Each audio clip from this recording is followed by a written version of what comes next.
Well, this is Optus Oval in Carlton, in the inner city, just north of the Central Business District in Melbourne. And it may be one of the last blockbuster suburban games. A game between Carlton and Collingwood that wasn't transferred to a vacant MCG today. And here come the Pies, who certainly have the task ahead of them, taking on Carlton, who have won 12 games in a row. Collingwood sitting 14th on the ladder, having won just one game since their opening burst of 5 in a row at the start of the season. So they'll be long odds outsiders today, Collingwood against Carlton. And we talk about a suburban blockbuster, and maybe the crowd has been frightened off by all the talk about this, how Optus Oval is going to be bulging at the seams today, because it is definitely not a full house. There are spare seats around the place, and maybe it has something to do with their respective positions on the ladder. Carlton second, Collingwood 14th. Out come the Blues to see if they can win their 13th game in succession. And all the talk's been about Essendon, of course, and how they've just dominated everybody and gone through unbeaten in 17 rounds. But Carlton haven't done a bad job, just behind them in second place with their 12 straight. It is a great scene, nevertheless. A lot of people think, well, if it had been at the MCG, might have been 50, 60,000. Who knows, but there are a few spare seats here at Optus Oval. Chance to welcome to the microphone this afternoon co-commentators Kevin Bartlett and Gerard Healy. Good afternoon, Drew. And yes, you're absolutely correct. A lot of seats around the ground, still vacant. Carlton has been absolutely magnificent this year, Gerard, and in fact I think we can see here earlier today some legends going around with City Jackson and Mike Fitzpatrick, and of course Des Tuddenham in the front. Yes, and of course Des Tuddenham, I think famous for being one of those fearless leaders, but also famous for knocking out Peter McKenna in that 1970 grand final. Twiggy Dunn kicked the goal that caused the draw in the grand final in 77. There's Big Nick, and along with him Len Thompson sitting in the passenger seat, and up the back Stan Magro. Legends from both Carlton and Collingwood doing a lap of the ground. Shane Kerrison, premiership player in 1990, along with Michael Christian. And a great story about Shane Kerrison, KB. Yes, well, he wasn't in that side, was he? Alan Richardson was in the side. Unfortunately, Alan Richardson pulled out, and Shane Kerrison came in, and of course now he's part of Magpie history. Well, what about those two? David Rhys-Jones and Dennis Banks. Didn't they have a few 10-rounders in that time? Well, a couple of one-rounders as well. Well, let's have a look at Carlton's squad, and they've made a change. Culpet playing his first game for the season, replacing Manton. Yes, and it's a very strong side. We know that they've got Lance Whitnell playing up forward, and when they put Koutafidis down there, it is a very potent forward line. But keep an eye out for the way they play. They push all their players up the ground, and I think if you're going to try and tackle Carlton, you've got to play players behind Lance Whitnell to crowd him up. Hawthorn did it particularly well after quarter time last week. Young Porter also has been a significant player coming into the side at the expense of Matthew Allen. Now let's go down to Dipper, and he has with him assistant coach at... Welcome back to Optus Oval as the national anthem is just completed prior to this game. And the shots coming to us from the Goodyear blimp. And a wonderful scene over suburban Melbourne as the Bull sisters, Linda and Vicar, complete the national anthem.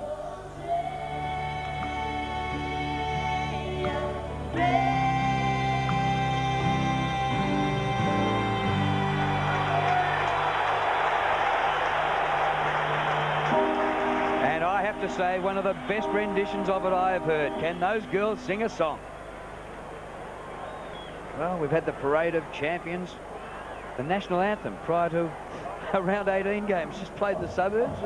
What's it, a special occasion, is it? And Mike Brady singing up there, Kazali. Yeah. Almost like grand final day here. Maybe it is grand final day. Is that a big enough build-up? Well, they've got a marquee out the back here that's bigger than the Hordern Pavilion. Yes, and John Elliott hosting the President's Lunch out there. And Eddie Maguire was in there, speeches and heaps of people. Here's the toss between the captains, Buckley and Bradley. Bit of confusion. There was. Well, doesn't mind. He'll go left of screen. Nathan Buckley kicking towards the Carlton Social Club end. And, well, no Gavin Brown or Mark Richardson today, but that's the bad news for Collingwood. But the good news, I think it is a great news story, is that Gavin Krasiska comes in for his first game of the season, Kevin. Yes, and it's nice to see Gavin Krasicka. I'm not quite certain what his form's been like. One can only suggest his form hasn't been up to scratch. Otherwise, Collingwood would have played him a bit earlier in the season. But it's good to see him there. One of the few remaining players now from the 1990 Premiership side. He's been tremendous for Collingwood. You can see there with Anthony Rocker just giving him a pat on the head. Let's hope that he does play really well today and sees out this season and, you know, finishes off the season really well. 242 games, veteran, so obviously he won't get to 250 games, but it's good to see him back in the side, and we wish him well. And we saw Mark Richardson in the crowd there. He was actually in the lineup, and as a last-minute exclusion, so Steve McKee takes his spot in Collingwood's lineup. Dipper's on the boundary line. What would one of these games be without Dipper, mate? Yeah, thanks very much, Drew, and don't I feel at home here? A bit of Latin music, that's dark sun. Thank you. Dark sunglasses and also the long surname. I feel at home here up the Oval. Expect a terrific game. Look, big crowd here, as you mentioned, and a big build up to this game. But we know how good this Blue teams is, and not forget Carlton did lose to the Magpies in the first round, and perfect conditions. So let's go on to the benches. We got for Carlton, Massey, Lappin, Colpert, and Houlihan. Ryan Houlihan, that is. And for the Maggies, Wasley, Reece Shaw, Ben Johnson, and Heath Scotland. Good on you, Dip. Look forward to hearing from you during the day. So the Blues going right to left in the first quarter. And Stephen O'Reilly is at centre-half back. He's picking up Anthony Rocker. Chris Tarrant starting up on the square at centre-half forward, and he's being picked up by Steve Silvani, the full-back of the last century. Yeah, and Williams and Franchino are at it. So we get underway. Young Fraser wins in the middle down to Buckley, but he is absolutely beset upon. And it looks like, sorry, Drew, looks like a match-up of the stars with Buckley and Anthony Koutafidis lining up the side, but it looks like Beaumont is pretty keen to push on to Buckley, so we may have a bit of a three-way dance. Well, neither ruckman got a touch of that, so it's going to be a free kick. Be taken by Porter. Gone. Bradley, you're gone. Williams runs him down. Franchina. Kick inside the 50. Well, Whitnell never made a contest of it, and his man left him, Prestigiacomo, to take the mark. Here comes Presti, out of defence for the Pies. Comes wide to O'Brien. And when Collingwood absolutely flogged Carlton in round 3 earlier in the year, Sav Rocker that day kicked 6, and today he's out of the side. Dimatina, half back towards half forward. Tarrant couldn't quite complete the mark, but comes down with the footy. Away to Williams. Kicked by Williams to Anthony Rocker. He was clever to backhand the ball away from his opponent. Here goes Neon Leon. The whistle's gone. He's dragged down, and Davis will take a free kick just outside the 50. Too far out to score. Sparky type player. That kick is too wide and out of bounds in the forward pocket. And not a very good option either, Jared, when you're kicking towards the boundary line. There's a very large margin there of error. Yep. And as a result, how many times do we see the ball being forced back over the line instead of maybe kicking it to the goal square to give yourself some sort of opportunity? Porter got an important role to play with Matthew Allen on the sidelines for Carlton. Hickmott enjoying his best ever season. Well, he was a star last week, Kevin, against Hawthorn. They kicked 8 goals in the first quarter. Carlton to blitz the Hawks. And, well, Adrian Hickmott was one of the players that was best to field to half-time. He finished the match on the bench just with a bit of a rest. A bit of rotation. Yep. Josh Fraser to Kinnear. Good to see him playing maybe on the forward line. He played a lot of his early football at centre-half back. But maybe just to take the shackles off him a little bit. Play on the forward line for the Pies today. Buckley pumps the ball deep inside 50. Big pack of players. Davis, dangerous player last week. McKay's been magnificent this year across half back. Of course, that ball was taken by Porter. Interesting to see how he performs today. Lacuria back to Fraser. So the Pies mixing it early with the Blues. Silvani, did he get a shove from Tarrant? Not paid. Koutafidis testing his strength along with Mel Michael. And there's a ball up just 20 metres out from goal. I'll have a bit of a watch, but I vaguely think that Kinnear might have the job on. Yeah, Peter. spot on, Drew. I was about to mention that he has got the job on him. It's a big task for young Ben Kinnear. Anthony Rocker, clean possession. Davis out wide. Dimatina hasn't got the distance across the face of goal. And out of bounds, bit of interference according to the crowd there, and they're not happy. The umpire calls for a throw-in. Now, Jared, it looked like then that Burns might have been playing on McKay. Interesting to see whether Scott Burns, who's a tough player, defender, whether or not he's playing on McKay to stop some of that run coming off half-back. Wouldn't be surprised, Kevin. Last week, Anthony Rock did the same task very successfully. McKay had perhaps his worst game for the year with only 12 or 13 possessions, so we'll keep a close eye on that as Camporelli charges them into attack. Well, a couple of possessions for Campo there. And another one. And he's going to get a third. Kick a goal with this. This is going to be one of the great goals of all time. He got it in the back pocket. He gives it off. That's even better. Whitnell takes the mark. Well done, Scott Camporelli. Well, if he turns around, he'll find a player in the goal square, but the umpire's actually called time off. Or it may be time on. One or the other, he couldn't play on. But to have so much poise and to deliver a pass like that after running the length of the ground, phenomenal play by Camporelli. This for the first score of the game. Lance Whitnell. No mistake.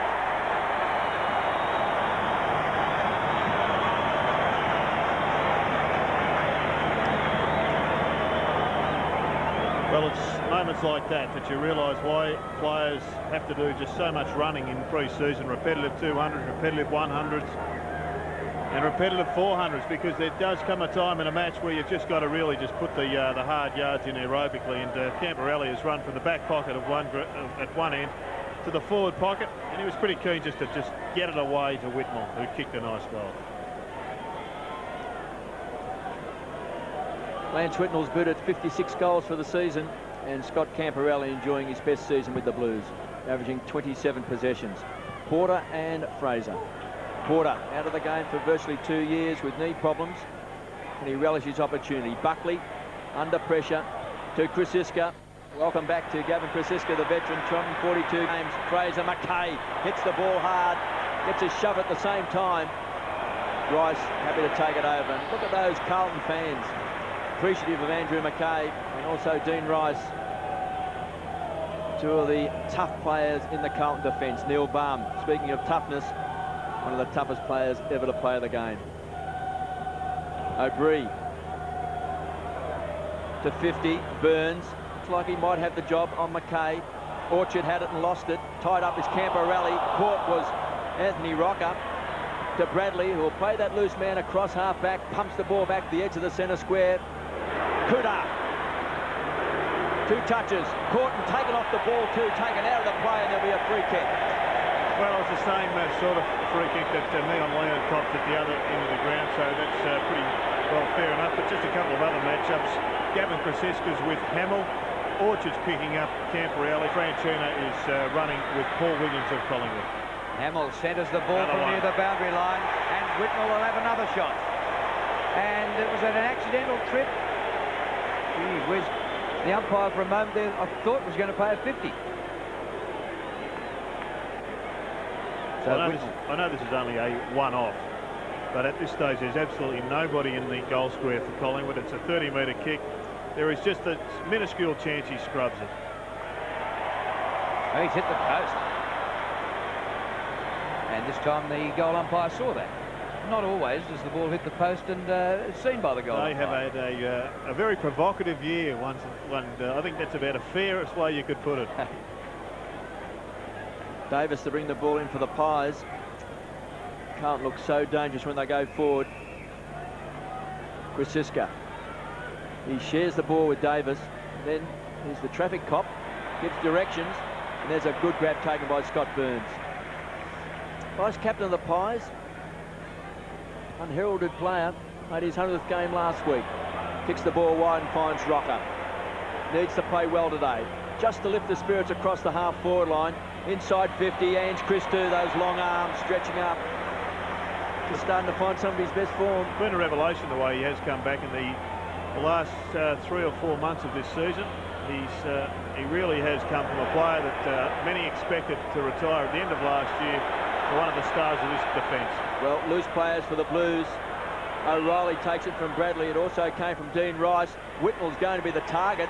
Prestigiacomo did well. It's going to be a tough afternoon. Houghton. And Houghton to the goal square. Hamill is there. Not a great kick to the advantage of the side from Houghton, and the ball out of bounds. No, spot on, Drew. I think that Trent had 2 or 3 options, and he got caught in between them. the ones to the top of the square where a couple of Carlton players were free would have been more productive. Gavin Francisco has certainly come back to make a nuisance of himself. He gave away a free kick to Koutafidis a while ago. A bit of jumper pulling going on there. Right in front, Beaumont. And he's missed. So Carlton having all the play, but they've only managed 1 goal so far.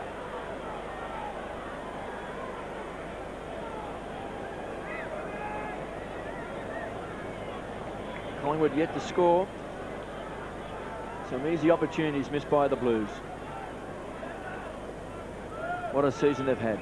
12 straight wins, second on the ladder, 14-3. I know Bree's been one of their better pickups, just getting that kick, and he's up against Brett Ratt. The Curia, hands and knees. Dimartina over the top as well. And a ball up on the half-forward line for the Blues. The Curia on screen. He's had a very good season. He's averaged 21 possessions. Porter does well. Buckley, Beaumont, his opponent, squeezes the ball along the boundary line, taken over by Ratton. Such a strong midfield, the Carlton side, and a lot of rotation this year too, with Franchina through the centre square, also Freeborn and the likes of Fletcher. Yeah, Bradley, Hickmott, Hamill's even going in there at times. So Cooter. They've got lots and lots of options. They're sharing it again. Bradley, wonderful play, sharing it with Beaumont. Look at the kick. Free kick in front, no whistle on the play. Krasiska first back there. He missed it. Oh, second attempt gets it through.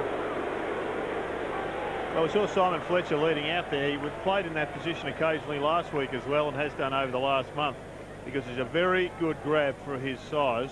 And sitting there on Nick Davis, you would expect that he'd be able to take the ball quite comfortably if it came to a one-on-one battle.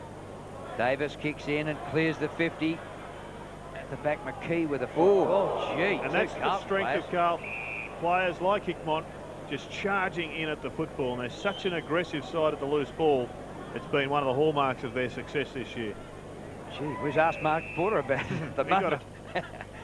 Orchard now is picking up Camporelli, and Dimartina now on Bradley, as it was Dimartina on Camporelli. After the way the campers started, Dim's got the hard job now on Bradley. Krasiska looks like he's coming off Dipper with the blood rule.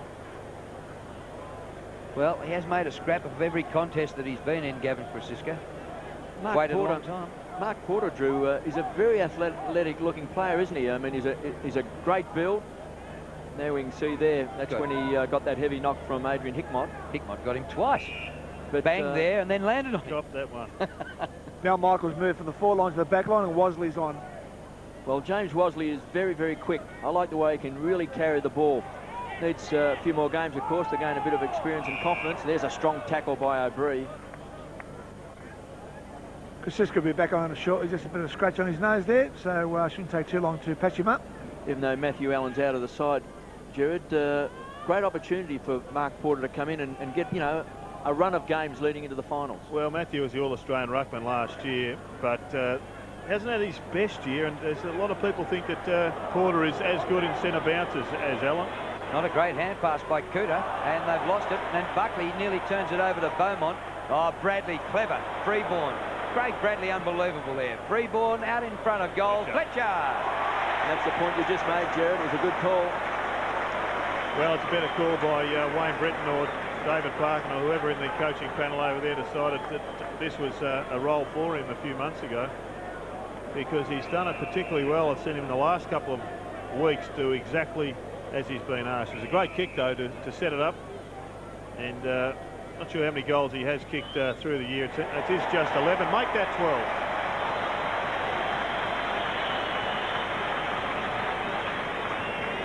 But it was Craig Bradley, as you called, Drew, who set that up initially. Some pretty smart work there along with Cooter to get that one free. And all of a sudden now Collingwood, the coaching structure and panel, have got a problem, because they know that, well, you'd expect that they would. Here's Bradley here. Know now that Davis won't be able to go with Fletcher. Great kick by Freeborn.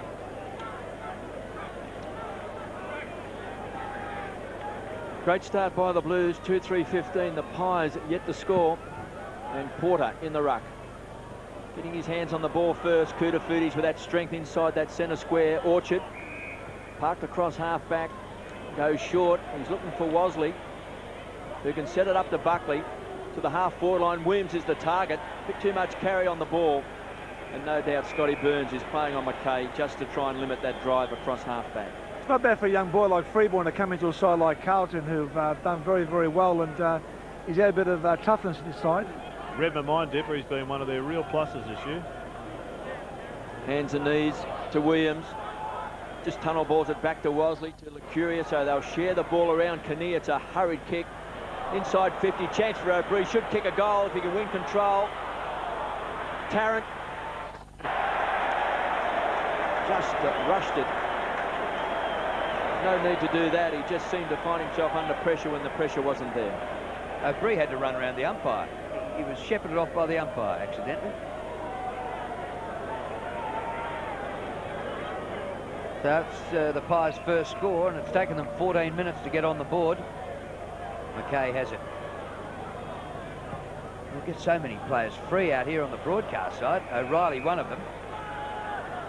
And they play a team plan, and they work it to perfection. Beaumont. That's a poor old kick. Lucky. Ratton. Wide to Franchina. Steers it low. Fletcher again. Good hands. It was a great kick too, Drew. Quickly through the air. I mean, you see some players who just can't punch the ball through the air as quickly as that kick came from Franchina. Then it makes it so much easier for a player to run onto the ball. It comes to him very quickly. It's very hard for a defender. Fletcher for his second. Just gets a tail on it towards the end for a behind.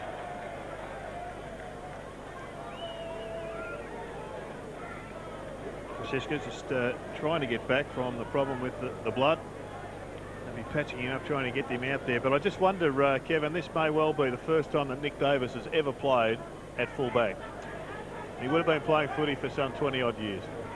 Yes, well, he played across half-back and kicked a couple of goals early last week against Adelaide, running down to the forward line. What did he start when he was 8 months or something? 20 years. Started in the womb. Well, in Craig Davis's household, you would have. Craig had him going very at the face. Camperelli from 55 metres out. This is going to bounce through. Wrong side. Camperelli. Just a wry grin. Yeah, training started early in the Davis household. Oh, yeah. Craig, of course, now up in New South Wales doing a magnificent job with John Levy in the development of our game up there. Gee, the kick was a poor one from Davis. Really didn't hit a target. O'Brien pounced on it. Back to Davis, who just stands and delivers and kicks the ball wide, where Koutafidis will take the mark. Just in superb touch to Beaumont. He's looking for Whitnell. Just went at his feet. Prestigiacomo has been very good this year. He's rarely beaten. The short kick from Dimartina finds Buckley. Buckley across the ground. Now they're looking to get spare players out on the broadcast side. Lucuria, take a free. I've noticed a lot of players today slipping over at the wrong time. There's a bit of dew on this grass at the moment. There was Davis up from full-back. Anthony had a chance to take the mark, couldn't quite hang on to it. Oh, Franchina. And the Blues turn it over. Oh, great grab. Magnificent jump! Aaron Hamill. Francisco back on, Wosley off. Have a look at this mark by Hamill. Butler. Firm grip. And in the meantime, Fletcher has gone further afield, and Whitnell has taken another mark in the forward 50 and will be lining up for his second. Well, the kick 2-5, the Blues. It's probably lucky KB for the competitiveness of this match that they've been inaccurate. And that swings back for a goal.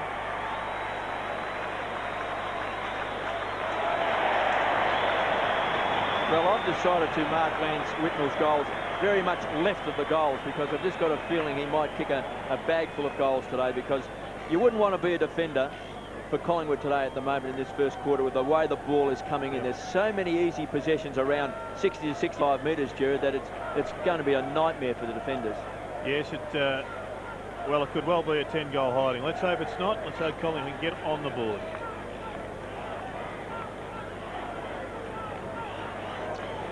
Two goals to Lance Whitnell, 23 players won. So it's a great start, 3-5 to the Blues. They've missed some easy goals as well. Buckley is always going to work hard inside that centre square. Licuria floats the ball back. Williams today with his minor, Franchina. Williams does well. He's got 3 to beat. And Franchina, and numbers will always win out. Ratton, Ange Christou on the boundary line, forced over by Scott Burns for a toss back in. Actually, Williams didn't do badly there. He did very well. In fact, Tom Hafey, when he was coach of Richmond and Collingwood, and obviously he said the same thing with Sydney and Geelong, that if a photograph's ever taken, he always wants to see more of his team around the ball than the opposition. He would have been happy with that snap. 3 against 1. Hamill forced under the ball. Clean bowl that time was Lance Whitnell. Bradley does the shepherding. Great pick-up. Great tackle by Dimatina. Forced the ball up. Young Porter's come off the ground, and Matty Lappin, not replace him in the ruck, but I'm sure he's going down the forward line. A bit of a change in the balance. Well, if Malcolm Blight was coaching, he might have gone into the ruck. Yes. Now it'll be Trent Hodden this time around. But you're right with Scott Burns. He's really making life difficult for Andrew McKay. Mansfield and Murphy in the crowd looking on. Played in the early game here. Hickmott towards centre half forward. Koutoufides, a rare fumble. Theris bumped off it. And eventually the whistle goes, and Rupert will get up feeling, hello, it's a free kick. Goes to O'Brien. A solid bump by Ratton. O'Brien takes it quickly. Across half back he goes, just a little bit forward to Burns. Licuria up to half forward now. Michael. Now Michael in between wing and half forward. Kicking half to goal. He's got Tarrant. Didn't quite take the mark. It comes to Bradley. Good tackle, Davis. The young and the old of it. Well done, the youngster. Cooter now at full forward. And in that 73-point hiding earlier on, Whitnell kicked 5 that day, and he got 3 in the last quarter. So his graph was on the up at the end of that game, and it might continue on the up for the rest of today. And Dipper, there's been a change. Yes, McKee off the ground, and young Reece Shaw, come on the ground. Well, he was very impressive last week, Dipper. Reece Shaw, just playing his second game. He's very, very quick. He's a beautiful kick. Silvani just weaves his way out of trouble, a rare mistake. Didn't hit his target. Camporelli closed quickly on Davis. McKay across half back. What a season he's had. The All-Australian half back pumps the ball wide. Ratton sees it over the line. 3-5-23 the Blues. Pies just one behind as McKee there on the interchange bench. Taking a breather, came to the side for Mark Richardson. O'Brien the tackler. And again forced over. Yeah, Reece Shaw now picking up Matthew Lappin down the forward line. It's a bit of pace between those two. A couple of young guns on the bench there also for the Blues. Chris Massey. Here's Whitnell in front. Got strong hands in front of Presti Giacomo. Buckley continues to work hard for the Pies. Already he's had 8 possessions. To Dimatina, who was good last week. He's playing a handful of games. Thumping kick deep inside 50, looking for Tarrant. Now he's got the free.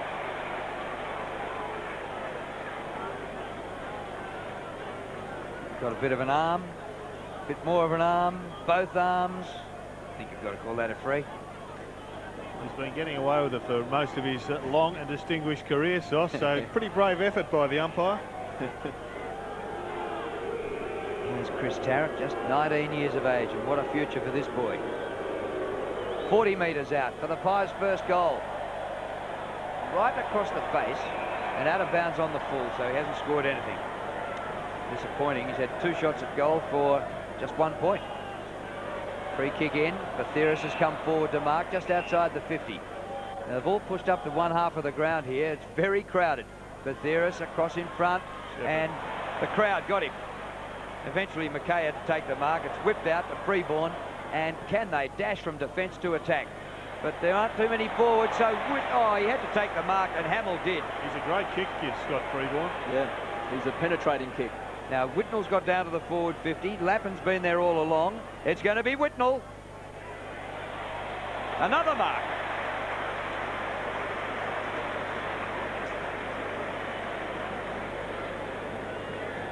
I think you're right, KB. Might need a lot of room for his goals today. Well, Prestigiacomo can't do anything about that when there's so much space on the forward line. Carlton kicked 3-5. If they'd been accurate, boy, they could have buried him already. It's a funny old kick, that. And he's another miss. He is of the Steve Kernahan school, though. He's becoming a master of the helicopter mongrel. He's just got to try and get the ball to connect better with his boot. Lance Whitnell would be about the only flaw in his game, and Nathan Buckley looked like he went over the line then when he kicked it. Johnson drops a sitter. Hickmott tried to shove the ball out to Houghton. It's been a revelation. There's a throw. And Scott Camporelli.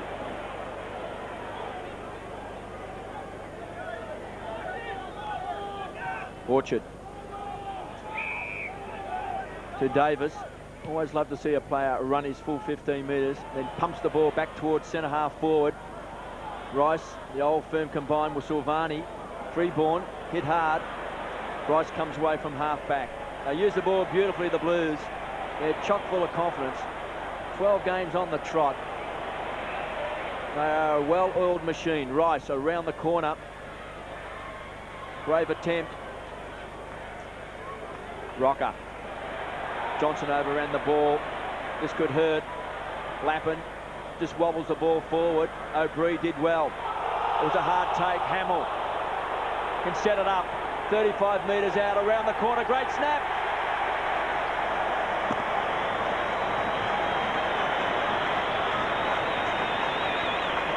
Was a great snap. Difficult decision for the umpire whether or not to ping O'Brien. He did try to break the tackle, but he didn't have a lot of prior opportunity.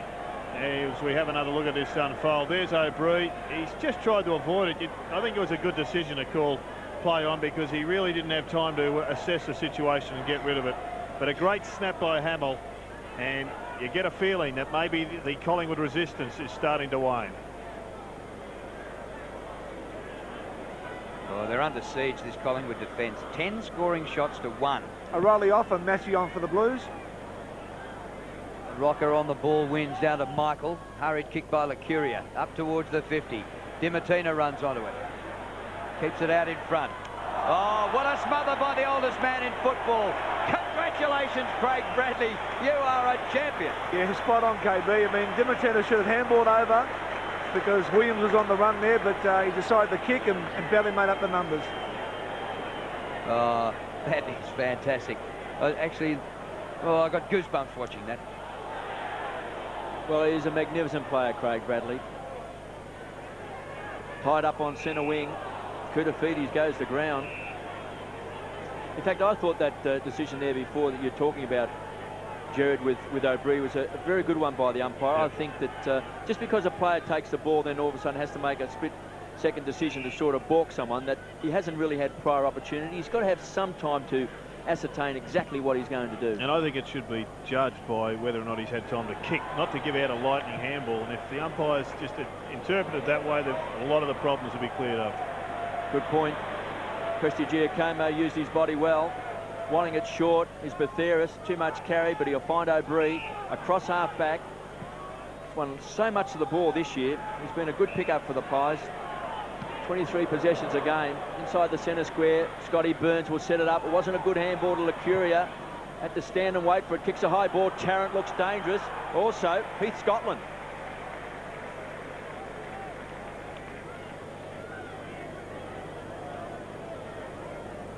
With just 47 seconds left in this first quarter, Collingwood should kick their first goal.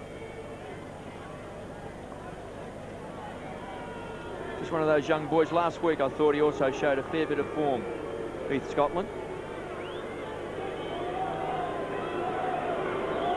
Kicked 2 goals for the season. Just 35 metres out. He's confident. He's kicked it.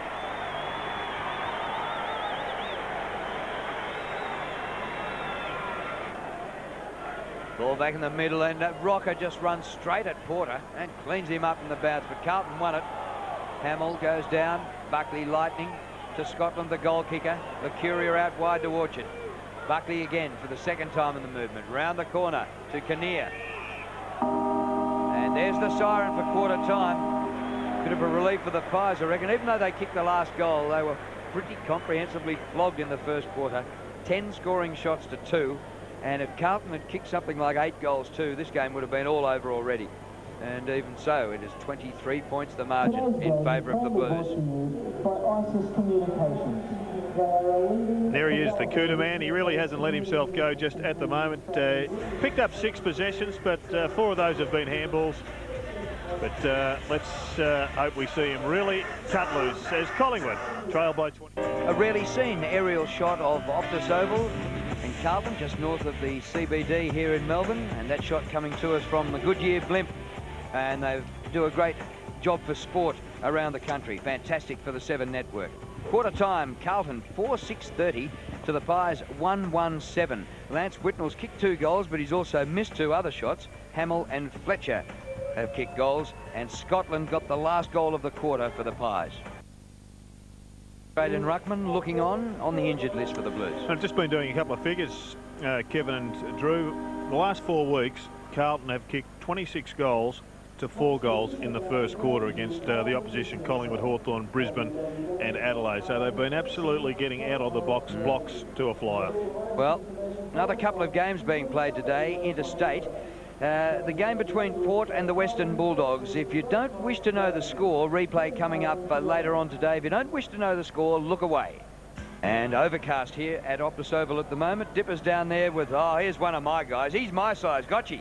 He's your size, certainly is. And Gotchi, Carlton's got away then, running beautifully throughout the lines, and Bradley getting their hands on the ball. Yeah, just look, more ball efficiency is the way they're going at the moment, so we've just got to try and make sure that we put more pressure on them, and we're trying to be probably a little bit too cute with the way we use the footy ourselves, so we've got to get a lot better at that. Are you happy with the matchups at the moment? Yeah, look, our matchups are right. We had to change things around and get Orchard back onto Camperale because he was running pretty hard, so just got to get back in there this quarter. Good on you, mate. Off you go. Good on you, Gotchi. Good bloke. Yeah, good bloke. Brad Gotch from Collingwood there. And what can the Pies do about this in the second quarter? They better get going quickly. 4-6-30, the Blues 1-1-7 Collingwood. And I think it's a good point that Brad Gotch made. Maybe a bit too cute. Kick the ball long to a contest. Get some players running up hard at the foot of the pack. Really making it a contest all the time for Collingwood. Don't know whether they're going to worry Carlton too much with just skill level and trying to chip the ball around. I think that kick from Buckley is a good indication now. They need players really getting to the front of that pack, so they've got a crummer like Lucuria who gives it across the shore and they kick a goal.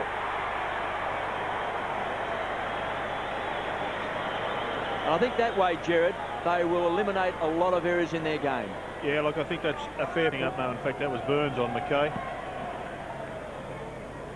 Back in the middle, and Rocker wins it. Actually, the Pies kicked the last goal of the first quarter, the first goal of the second quarter. Because they've got some marking power, Drew, on their forward line with Tarrant and also Rocker and also Mel Michael down there. So if they really contested really strongly in the air, they shouldn't be outmarked on a regular basis, and therefore you can get guys then at the foot of the pack, and it's one way they might just pick up a few goals and get back on some sort of even keel. Cooter just climbed over the top of them and hit the deck pretty hard. Dimartina gets it out. Porter intercepts for Carlton. Now they're under a bit more pressure, the Blues. Rice had to go back to Bradley. He had to float a hand past to Koutafidis. He's lost control of it. Orchard. Pies going all right at the moment. Dimartina. Davis round the corner. Leon inside the 50. Rice. Bradley under pressure again. Davis has got him again. Buckley. Williams. This might be another for the Pies. A great goal by Collingwood. 3 in a row.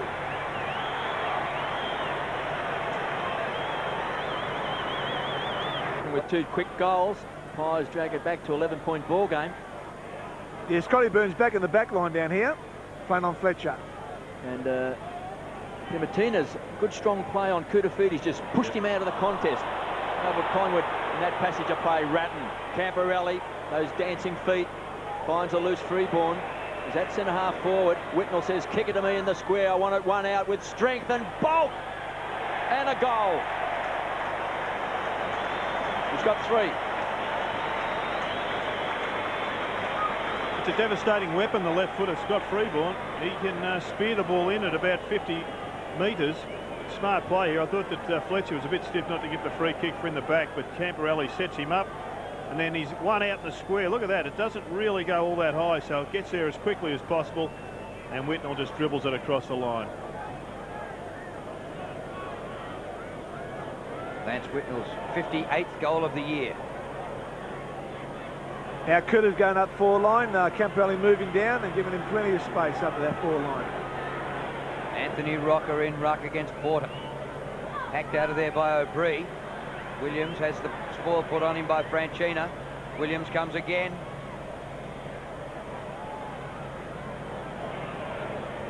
Camperelli, ball spills. Franchina gets the tough one out. Chopped off Grisiska. Davis, Nick Davis, goes wide.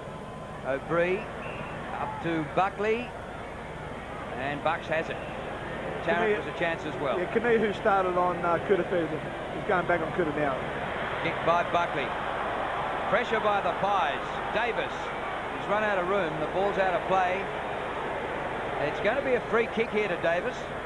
And he's only 40 metres out. He'll be looking to centre this to put it at the top of the square. Rocker's injured, boys, in the middle of the line. Yep, thanks, Dipper. And notice Barry Mitchell went straight out to Anthony Koutafidis. So he may be just orchestrating a change. He's done a calf here, Jared. Look, he won't see him back on the ground today, I don't think. That's bad luck. Well, Anthony Rocker being hooted as he goes off the ground. That's what happens to you when you represent Collingwood here at Carlton. Theris marks in the forward pocket. He's closer, but gee, this ball nearly jammed between the posts if he has a shot for goal. Well, just a few moments ago, Drew, he was picking up Koutafidis at full back. They made that change with Kinnear, and Theris has ran all the way up the ground, and without an opponent really knowing that Theris was making his way into the forward line. Yeah, spot on, KB. That's what I was trying to say before. He certainly worked very hard to get that mark. Well, good luck, Rupert, trying to kick this one. Well, he might as well have a dash. Toughest shot he's ever seen. Hit the post. I tell you what, he didn't miss by far. Poster. He had the right swing on it. It was moving from his left to right. It looked as if it was going to go through.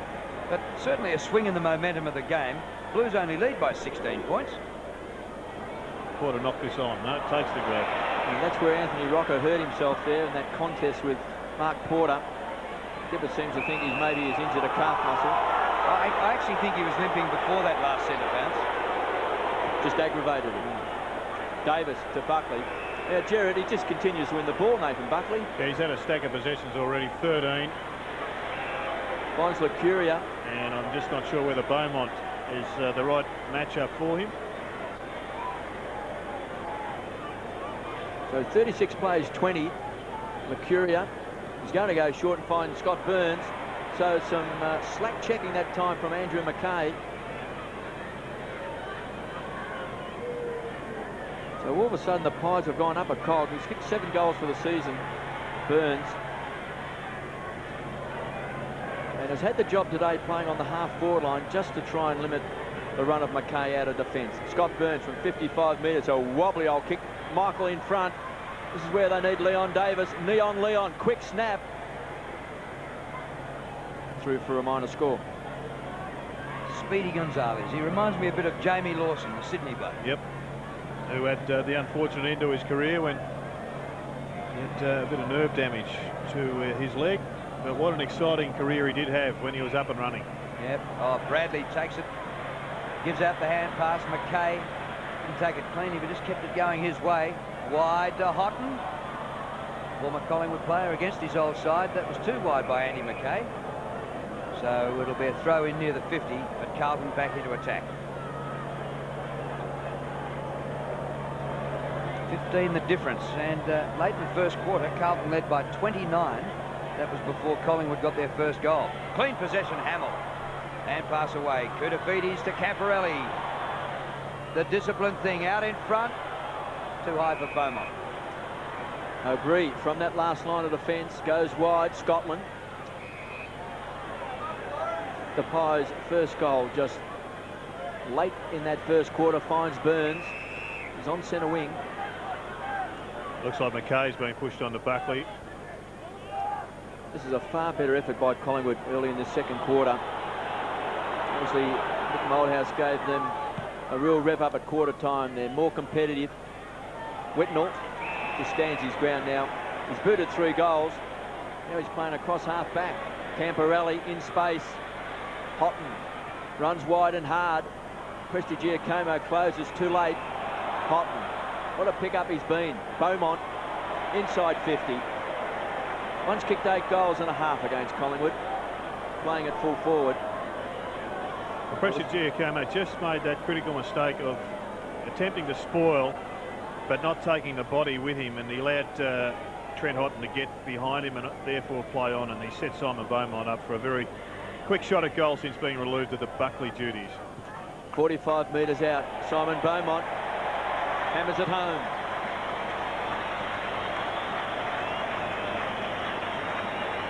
Well, a good transition of play, and we saw the bloke who started it is currently 15 metres out from Carlton's goal, and he started it 50 metres out from Collingwood's goal. Lance Whitnell pushed down, as is the want these days of all forwards in the competition. Some do it better than others. He grabbed the mark and he got the Carlton running machine away, and that's what I was talking about, just with Prestigiacomo. If you're going to attempt to spoil, you've got to take the body to ground with you. Good news is that Rocco, you see him on screen, he's been up and down the boundary line. He's had his lower leg taped around his calf area, so maybe see him back on the ground. And Trent Houghton, you mentioned KB. I saw him play for East Burwood last year. Yes, Alan Richardson, his former Collingwood, as the coach down there.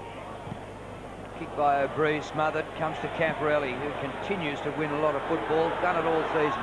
Inside the 50, comes to the front. Davis taken out by Lappin, free kick to Nick Davis. Carlton double Collingwood score, 42-21. Batheris, and to the outer wing, and one out contest, McKay, Buckley, and who is being held? Carlton, advantage. Free kick was to McKay, kick taken by Franchina, to Houghton, to Hamill.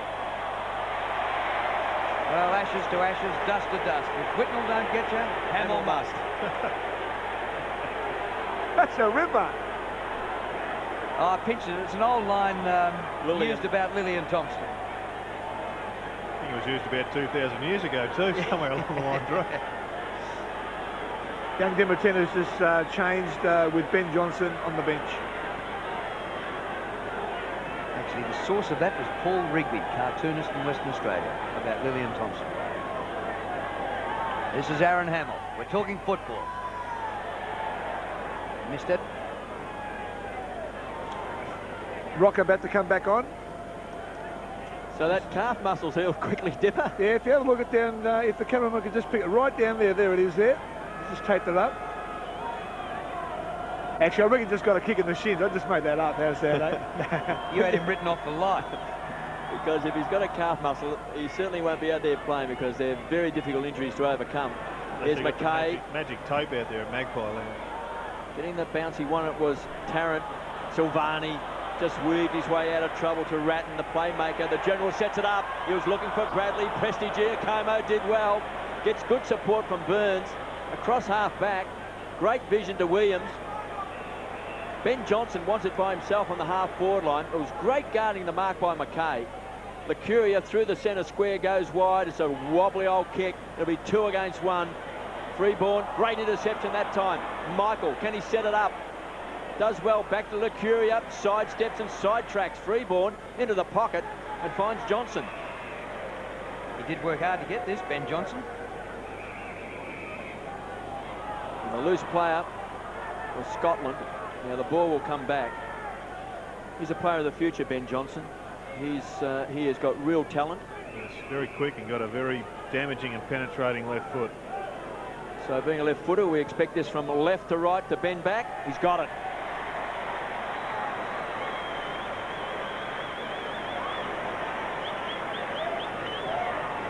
Well, you called that one.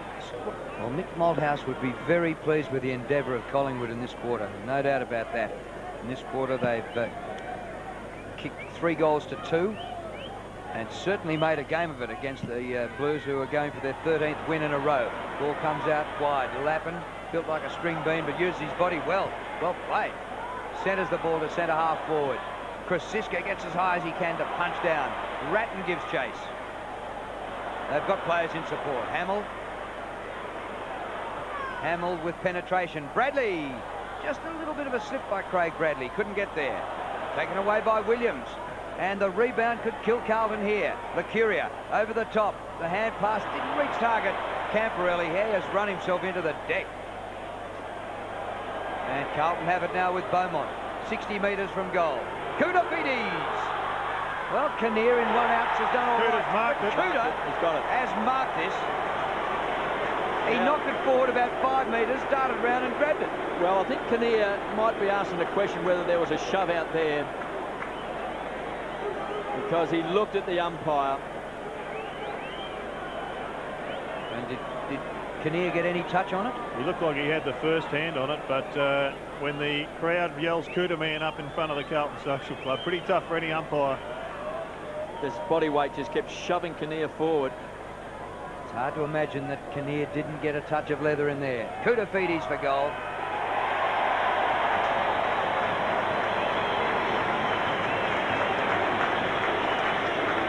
And we see, Jared, on the opposite side of the ground to where we're broadcasting from, that look-away handball that didn't hit its target. That's where Collingwood's getting hurt on the rebound. Well, look-away handballs are... there it is there. Yep, they are generally a recipe for heading straight to the bench. And it'll be interesting to see whether that happens. But well, it was Williams. Can you afford to bench Williams? Well, 3 goals down, you've got to set a standard.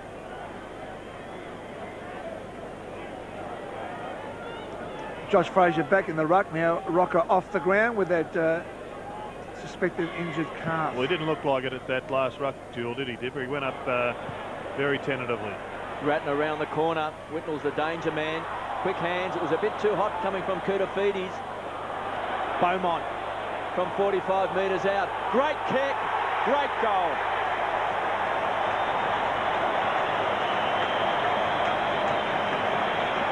Well, he's kicked 2 goals this quarter. And, of course, there was that famous comment, Jared, when he kicked 8 in the first half against Collingwood last year, when Matthew Allen went up to him at half-time and said, you know, Fred Fanning holds a record of 18. And how many kicks do you have in the second half? We kicked another goal. Well, he's had a great second quarter, as you say, Kevin. He was getting beaten badly by Nathan Buckley. He was just picking up kick after kick, and in fact, that move has worked very well because McKay's clamped down on Buckley. But what a goal that was!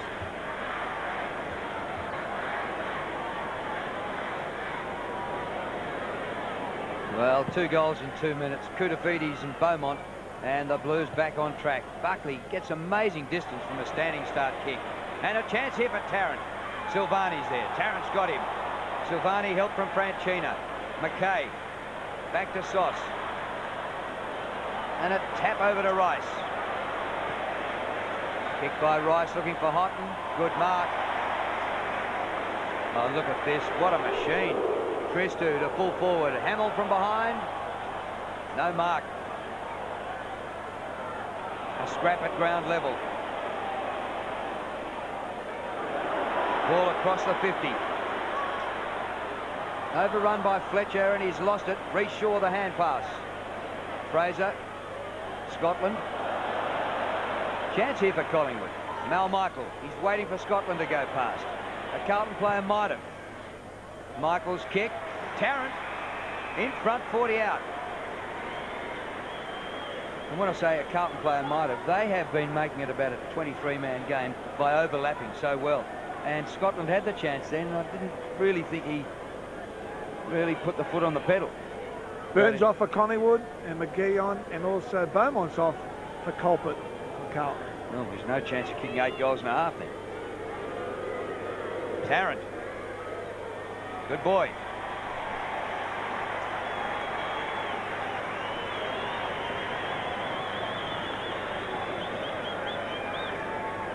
Four goals apiece in this second term. A lot more spirit. McKay playing on Buckley now, who's had a lot of the ball so far. 15 possessions in this first half. Lappin too far out to score. It's a centering kick. Koutafidis looks dangerous. Cooter tried to take a one-hander. The big sigh went around the ground. Hamill brought to ground. Houlihan tries to keep the ball alive. Finally taken over the line and a toss back in. When champions are going for the ball, you just have to be here to hear it and believe it. The crowd just rose in anticipation that he was going to do something freakish. That's what's great about the game, isn't it? McKee. It's a strong tackle by Hamill. A ball up. Stephen O'Reilly also on the sidelines. Ball up, 45 metres out from Carlton's goal. McKee doing the ruck work. He's coming to the side, replaced Mark Richardson. Koutafidis from 45, a centering kick. Whitnall's the target. Big fist away from Prestigiacomo. Strong play, it's always a sign of strength. Porter tried to crash his way through. McKay, 45 metres out, he's missed.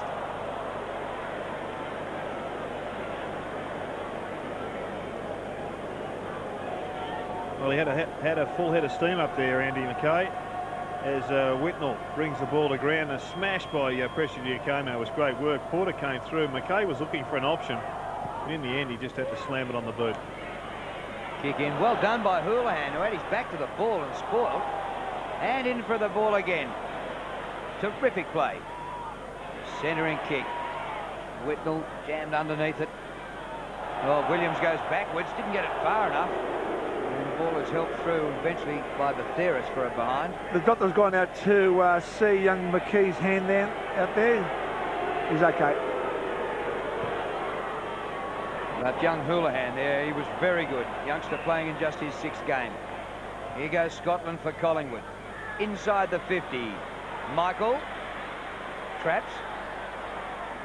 Johnson. Hand pass intercepted by Franchina. Jono's got it again.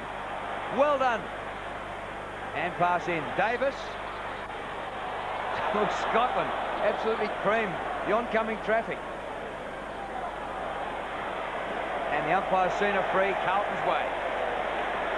And it's going to Franchina. He's been one of the players who have taken Carlton to the next step. Put players out of business, can rotate through the centre square as well. Poor kick, half slipped. O'Brien didn't really hit a target. Buckley just continues to win the ball. A bit of magic from Nathan Buckley. Chipping in is O'Reilly. Johnson just caught under the ball as well. Fletcher. Transfer of play towards the outer side of the ground, finds Colpert. Young man from Castlemaine to Ange Christou, coming down from half-back, starting to really find some form. Those strong hands there of Lance Whitnall. Out in front. How many marks, Jared, for Lance? He's taken the 7. Handy. Very handy day. He just continues, doesn't he, to take marks and runs all over the ground. He's already booted 3 goals. He's one of those players that about halfway through the 3rd term, he's got 5 goals and 12 marks. And he's very much a creator as well. He would get plenty of statistics for assisting in the creation of goals. Oh, nearly another mark to Whitnall, but he was on the small of his back and gave the ball away to McKay. Silvani made it like an egg. Oh, great disguise, Stephen. He's trying to get the ball out like crazy and he doesn't want it to come anywhere. That is experience for you. Anthony and Paul Lacuria. 8-9 to 5 goals 3. And the Pies have made a game of it in the 2nd quarter, no doubt about that. O'Brien just inside the line, gains about 35 metres and more. Oh, make it 40 metres. Hickmont coming off for the Blues. And young Chris Massey. Stephen having a bit of a hard blow there. 4-goal margin to the Blues. And for the majority of this quarter, they've been able to just shut down the free running of Carlton and a lot of loose players that were there in the 1st quarter. Good to see Gavin Krasiska attacking the ball, playing the ball on its merits. Orchard, the run through by Krasiska. Great to see. The kick's a poor one. Taken by Fletcher, who virtually started at full forward, kicked an early goal. Camporelli. Gavin Krasiska. Great to see, isn't it, Jared? Because this is his first senior game for the year. 242 games coming into today. Oh. His kicking might be just starting to let him down a little bit. Kinnear to Wosley, runs smack bang in a roadblock in the shape of Anthony Koutafidis. Yeah, it's a great decision. He had no chance to get rid of it. And the crowd's up in arms wanting a free kick, but just not a significant prior opportunity. What about Wosley? He looked around and the Adonis was about to clean him up. Fraser and Kuda Just forces the ball forward. It was a clever kick by Johnson. Collingwood certainly got more numbers now around the ball. Tell you what, Drew, in days gone by, he was probably lucky it wasn't the likes of Stan Magro or some other such back pockets coming the other way. Absolutely. Josh Fraser. Got his hands on the ball first. Ratton in close. Rugby union scrum. Virtually a fresh air shot. Fletcher keeps the ball alive. McKay running with the flight. Kept his eyes on the ball. Tried to pinch it. Whitnell, big frame over the ball as well. Buckley shares the ball around. Grisiska tries to hug the boundary line. Massey. High ball back towards centre half forward. Hamill. And great shepherding by Matthew Lappin as well on the way through, and he should get rewarded. Ratton across half forward. Fletcher has the spoil put on him. He recovers well. Taps Houlihan. Houlihan. Goalwards. Terrific stuff. Magnificent goal.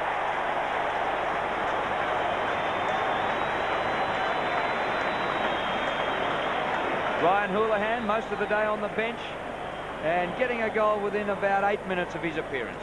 And he was pretty pleased with the result. He did a lot of hard work, but Matthew Lappin set it up for him, shepherding out for the Carlton mark, but then through came the youngster, and Ryan Houlihan, after a lot of hard work getting through some heavy traffic, got a good goal on the board.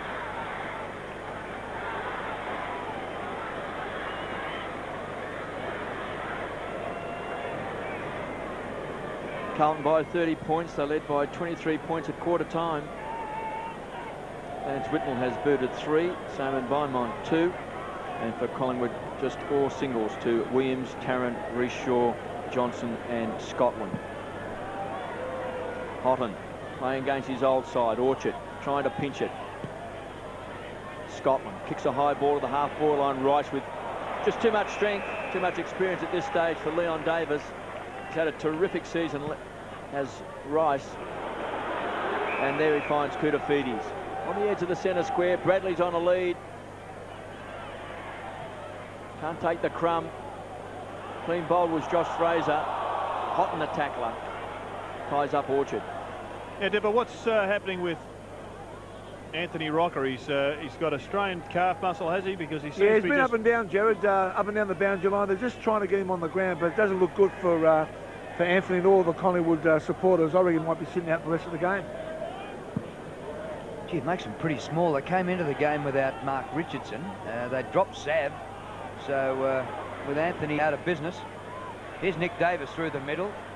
Good spoil put on by Christo. Comes to Franchina. Rice, sandwich.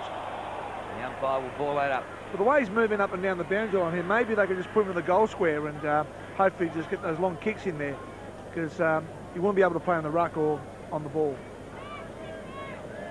And you'd reckon if they played him at full forward, the fullback would have a field day. He'd be running off, so he's probably, as you say, finished for the game. But just Collingwood looked good there with Nick Davis charging through and going long and direct to that forward line. Michael did well. A high ball by Scotland. Isn't gone anywhere. Knocked out by Kinnear. Comes to Buckley. Bucks is still in with a show. He's got it. Top of the goal square. Well played, but Theris.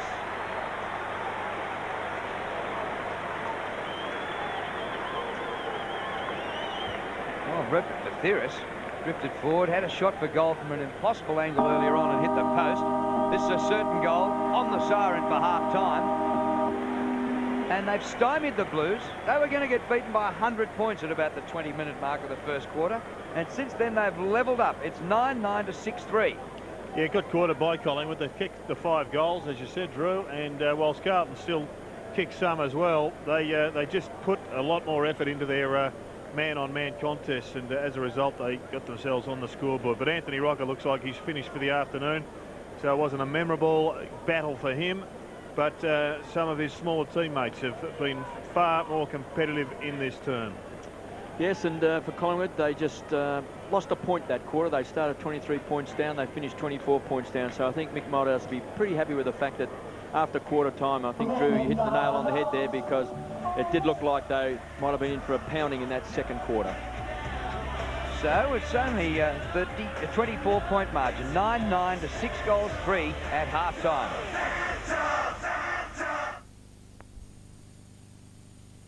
9-9 63 to 6-3 39. 7 Sport hope you're enjoying this match as part of the Coca-Cola AFL Premiership Season 2000. Players back on the ground. Kevin Bartlett and Gerard Healy with me, and down on the boundary line, Dipperite, you might even get wet soon.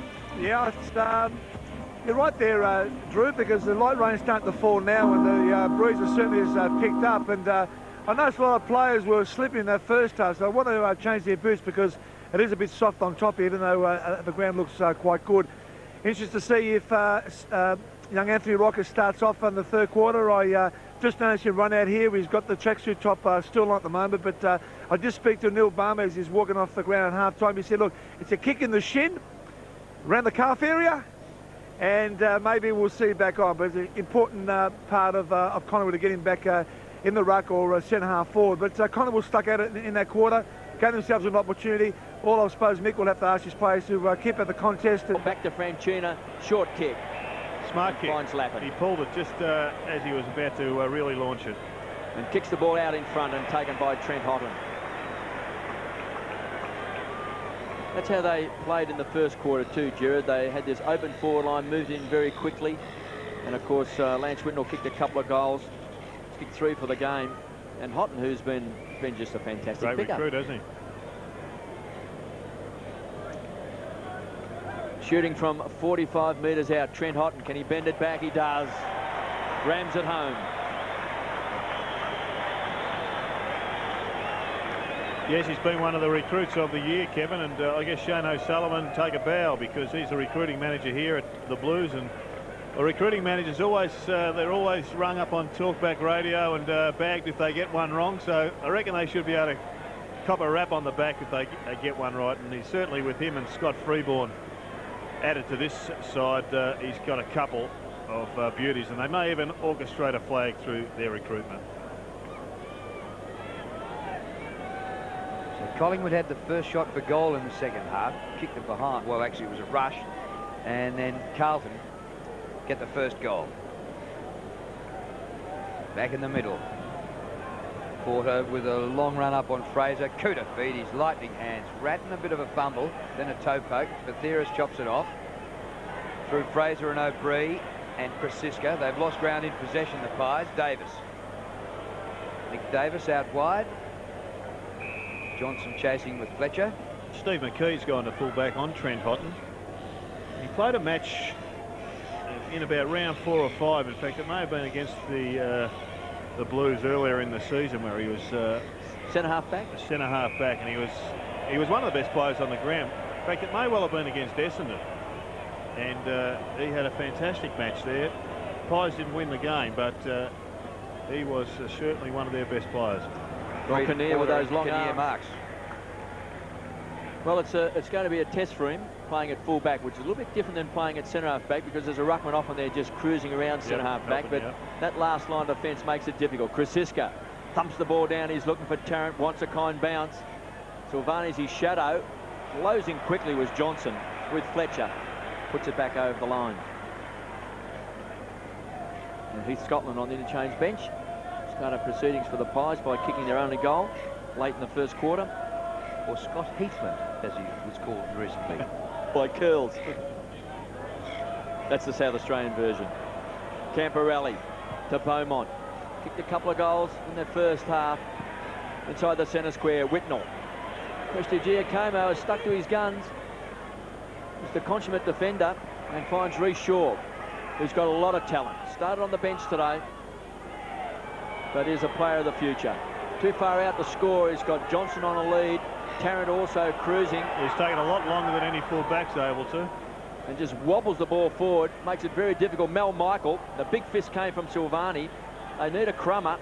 Good play by Tarrant to Johnson. Should kick a goal. It's missed. 1 goal, 1 to Ben Johnson. Collingwood need to make these goals. Craig Bradley, what a marvel. Because if they actually kick, those sorts of goals, Drew, sometimes you can catch the opposition out. Carlton might be just in cruise mode just at the moment, then all of a sudden you lose a bit of the threat of the game, don't you, Gerard? And well, they've got the big game against the Bombers coming up in a couple of weeks' time, so I guess there is that tendency when you're that far in front of another side, as far as skill and experience is concerned, just to take the foot off the pedal. Bit of a shepherd behind play. Krasiska has thrown his body around today. He's relished being back into the senior side. And the ball is pinned in there in the tackle by Nick Davis. You're saying that, Jeremy Essendon have shown no mercy, aren't they, really? They're finishing off sides very well.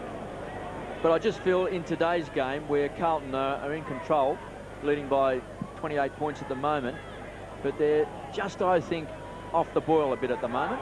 McKay running goalwards. Not a bad snap, just left. And a behind. Just doing enough, Kevin. Yeah, just doing enough. And if Collingwood can kick a couple of quick goals, then the confidence rises in young players. They take a few risks, get a few balls bouncing your way, then all of a sudden you just might catch a side out. When was the last time the Blues lost out here? They've won their last 10 games here. McKee got his hands on the ball. Kinnear start the game on Koutafidis. Had to be quick. Hamill chased hard. The ball is kept alive. Silvani just pushes off Tarrant, then sets it up to McKay, who made the numbers, to Camporelli. A playmaker across half-back. A beautiful kick finds Lappin. So Carlton players running forward, and the loose player is Houghton. Koutafidis getting back to the square. Whitnell on a lead. That's been ignored. Houghton fancies his chances. 55 metres out. Big kick. Stands and delivers. Big kick. Big goal.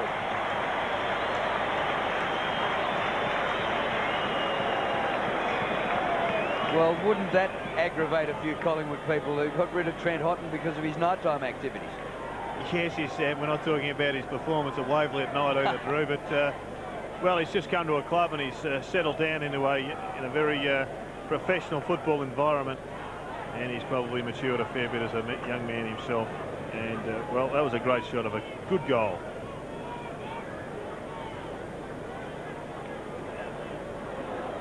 What a skill to be able to kick the ball that well over a distance. Porter beats Fraser. That's nearly worth a kick, but Hamill is wrapped up by Krasiska. It's almost gone out of football, the big punch. Yeah. And it was fantastic to see. I know Lee Matthews thought that Beau McDonald a couple of weeks ago, when they were getting belted by North Melbourne, was trying to just finesse the ball instead of getting up above and doing what Damien Burke and well, Ruckman through the age of it, just crunch it forward if you get a chance. It's quite team lifting too, and if you can bash it outside that centre square and players running onto the ball, it's a good point you make. I suppose everyone's trying to be too cute these days. Well, everyone jumps early, and very difficult to launch the football if all you're trying to do is win the high jump. 3 interchange running the boundary line for Collingwood, except Anthony Rocker, who was not amongst them, so you wouldn't think he'd be back. Yeah. Carlton have it. Lappin back to Beaumont. Good running. And a centering ball. Cooter comes late, but McKee stood his ground to take the mark. McKee, a last-minute inclusion for Mark Richardson. Orchard takes the mark outside defensive 50. Up to centre wing. Great running, Tarrant. Boy, did he sprint for that. That's what he's good at doing, Drew. Covers a lot of territory. Reminds me a lot of Nick Holland of Hawthorn. Can run all over the ground. Got good fitness. And McKee has been handy back in defence. He's just added a little bit of height. You can see a lot of players now with Carlton flooding virtually Collingwood's forward line. There's no Carlton player centre of the centre. Porter. Camporelli. Got Cooter breaking wide. And Koutafidis, good call, Gerard. Just wants a kind bounce. He'll trap it. Then Carlton players run back to the open spaces like Houghton has done. He's kicked 2 goals in this third term. Running hard also onto the ball is Rice. Now he's come down from the back pocket. What a career it's been. Started at Geelong, went to St Kilda, came to Carlton, knee reconstruction. He's had 2. Resurrected his career, premiership player, now enjoying probably some of the best form of his career. And Houghton, has he got the mark? No, toss it back in. A wry smile. Let's have a look. Pretty good purchase on the ball. I would have thought the body pressure from McKee made the ball spill out. McKee takes the front position. Wosley got his kick away to Orchard. Still at half-back. So the Pies are hanging in. They trail by 35 points, 11-10 to 6-5. Tarrant's got to come a long way down. Beaumont squeezed on the boundary line. Dances around his opponent. Belts the ball back inside 50. Hamill. Again McKee with those long arms. Davis on the charge. Backs himself in. Comes away from half-back. Leon Davis. Leon. He's been dubbed. He looks quick. He looks dangerous.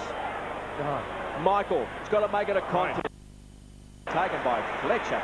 Gee, you mentioned about his strength of marking before, Jared. Yeah, no, he's a very good mark, and he's one of those old-fashioned wingmen, Kevin, that are pretty tall but so athletic, but brilliant in the air. The Carlton system, getting men free down the outer side. Hickmott pokes it over to Lappin. Even Wosley's pace couldn't close the gap. Brett Ratton's been free for about 10 minutes. And he'll probably be rewarded. No, he's not. Into the centre corridor. Hamill makes a contest again. Comes down to Presti. He's cornered. Oh, dangerous kick. And eventually out of bounds. Pushing the back. Geez, Wosley led with his elbow there, eh? He was stiff because he just slipped in the finish. Lappin takes it quickly. Franchina, almost a terrific mark. Hickmott centres the ball. Whitnell's there, and Kuda! What an athlete, Kuda. Put him in the Olympics. Hamill, good hand pass. Lappin, nail this down for a goal.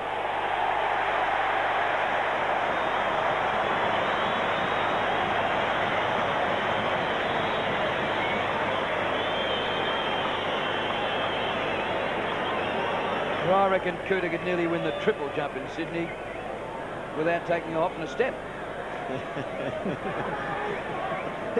He'd be disqualified, Drew, if he did that. Yeah, I think that actually, he may get disqualified from that, but win it in the long jump.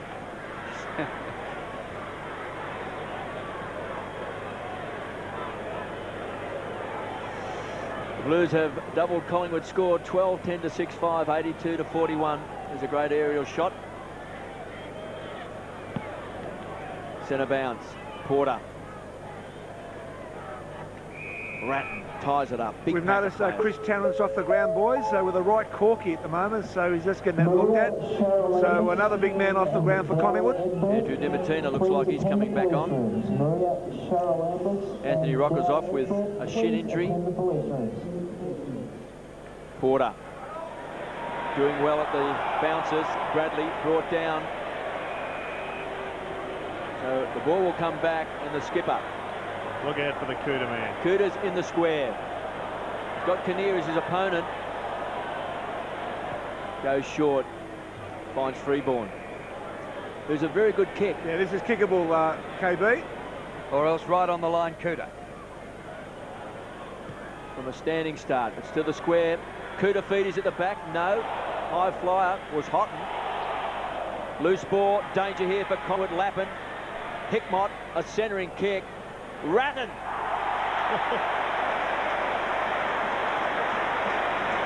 Well, it was great play by Hickmott because he didn't try for the impossible goal. He just centered the ball. And Ratton having the jump here on Williams was just poleaxed him. Well, Williams is not well.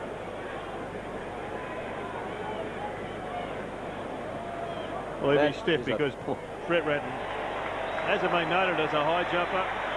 The big grabs. That's his first goal of the game. And that was a pretty good mark, given he's half an opportunity. And I reckon Dre Bradley would be saying, well, mate, you finally featured in mark of the day. Tell you what, this was a very nasty knock that Williams also got in the back. This is the full body weight coming forward, and the knee really has crunched him here.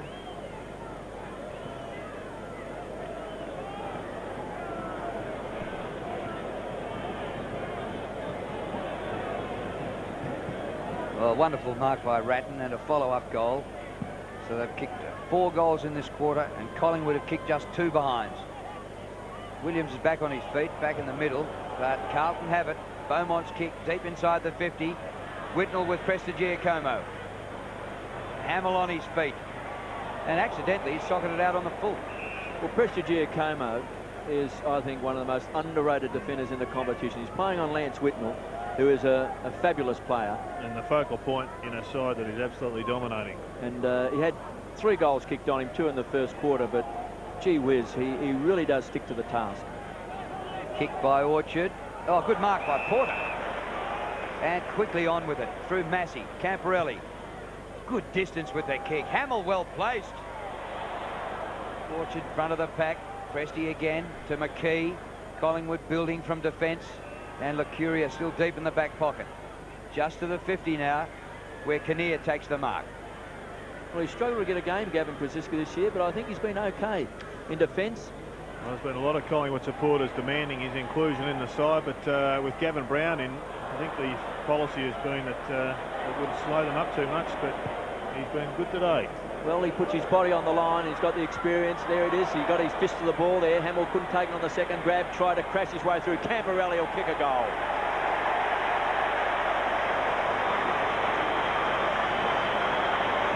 Honestly, Aaron Hamill attacks the ball with a ferocity that you rarely see. He's got a real presence, Drew. And it's a good point that you make, because he can run, he can jump, he's quick, he's a good tackler. But he's one of those players who demands the ball. And the lead is now blown out to 53 points. So Collingwood, they've had some injury problems, but they've just got to get the ball forward. And Nathan Buckley has gone to the goal square. To number 5. Just so he gets an opportunity. Well, Collingwood haven't managed a goal in this quarter, and Carlton have added 5 goals, 1. So they're starting to get the hiding that they were looking like taking in the first quarter. Koutafidis to Beaumont, spirals into the 50. Whitnell wants a kind bounce, wants Bradley. He's got Bradley. Well, he turned the wrong way, Braddles, in a bit of trouble. Wasley for Collingwood. Well done, Whitnell. Prestigiacomo to help out. Close to the line, not close enough, it's over. Mick Malthouse, well, he must have wondered what was going on earlier in the season. They won their first 5, but since then they've won just 1. Comes to the front to Ratton. He might kick it himself. Gets his second.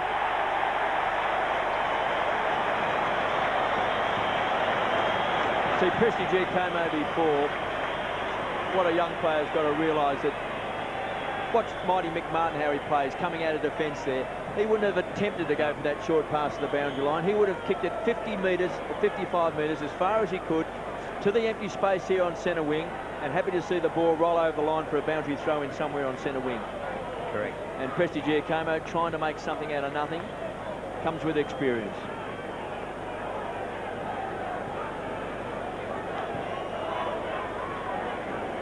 Got to get a lot of players pushing up at the fall of the ball, Collingwood. So they've just got to learn a little bit of hard running. Porter thumps the ball again. He's wound back the clock to days of old. Beaumont from the centre square.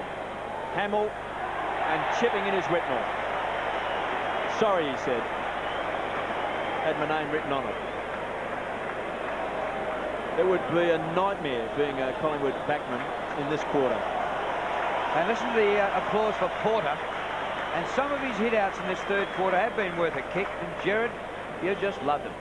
Well, I reckon it's a fantastic way to approach the ball in the centre as Whitnell goes back and, well, this has become a cakewalk. He's got 4. And I guess it's the cakewalk that most people expected coming to the ground, but it's been a magnificent third quarter by the Blues, and I think if you wanted to analyse, that's fantastic stuff by Porter. Matthew Allen is the man with the job in front of him. He's the All-Australian ruckman of last season. And well, you'd think he could only strengthen this side, but they will ask themselves a question: is there room for 2 ruckmen in this side?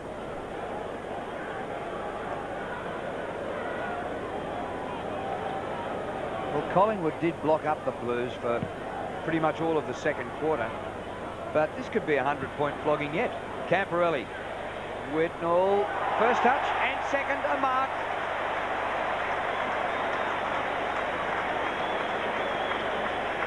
And for all of Prestigiacomo's raps today, this bloke has just marked the ball in contests in the forward 50 A hell of a lot of times.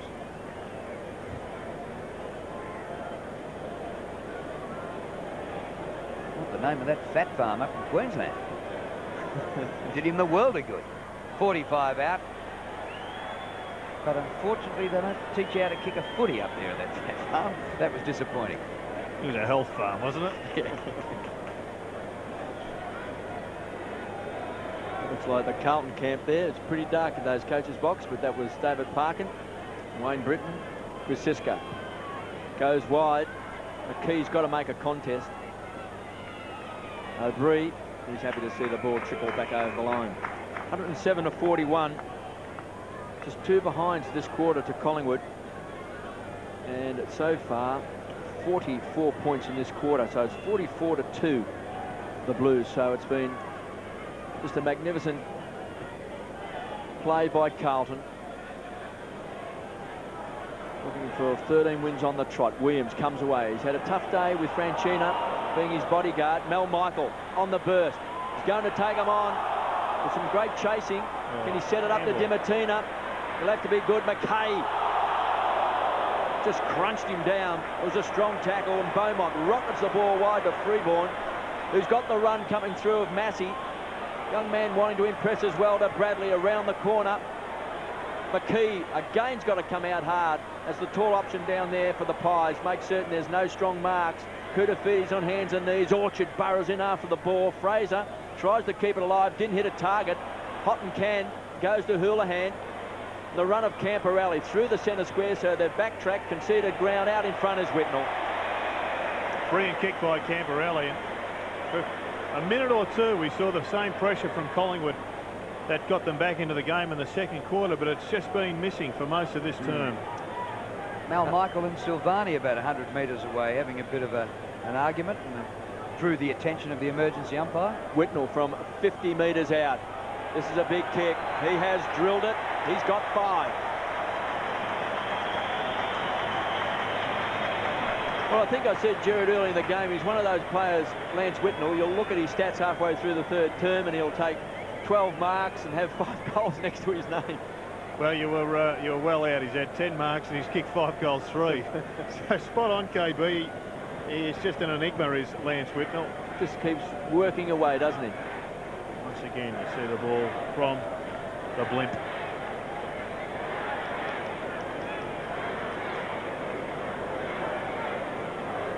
Adrian Hickmott preparing to come back on for the Blues. And Buckley back into the middle of the ground. The experiment going forward was really not given any opportunity to work because they haven't had the ball in their forward 50 with him there. 72 points the margin. Michael. And Silvani collars him again. Free kick to Michael. There's been a bit going on between these two. Michael quickly by hand to Burns. Great kick, Nick Davis. So can Collingwood get a goal in this quarter?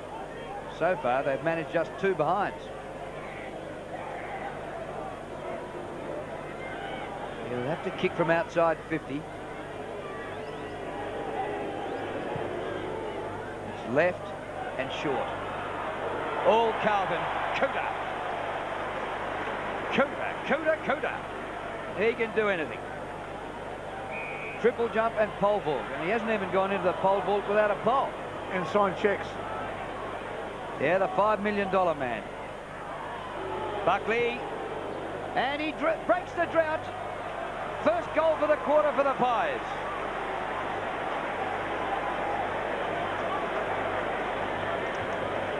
Well, it's interesting, Nathan Buckley. Just saw Freeborn on the interchange bench, so just rotating some of their players, smaller players through the midfield onto the bench. O'Reilly taking his turn in the ruck. Here is Buckley, just kicking a goal. Now strutting his stuff inside the centre square. Lappin at paid advantage. Prasiska's going to get back, body on body. Look at the fly. Houghton. Well, he's going for his 3rd goal of the quarter. He must have carved them up when he played with East Burwood. Bit cruel. But it's great to see a person who has been given the short shift from a club, who then goes back and plays in a lesser competition, plays well enough to be picked up, and then come back into the big time and play as well as what he has. So he's resurrected his career, and he's kicked 3 goals in the third quarter.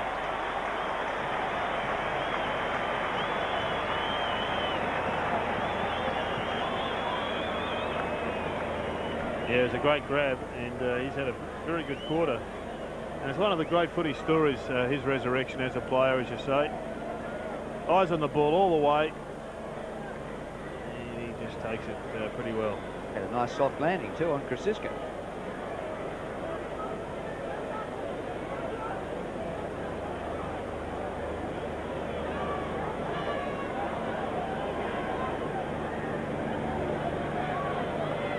Well, they've kicked 9 goals in the term, the Blues, and they make it a 10-goal quarter. We've seen a couple of 11-goal quarters this season. Kangaroos just last week. Reece Shaw, Uncle Tony back in the game day studio. Reece wearing Uncle Tony's number 22. Some of the Blues who can't get a game in this lineup at the moment. Michael Mansfield there in front, in the blue shirt.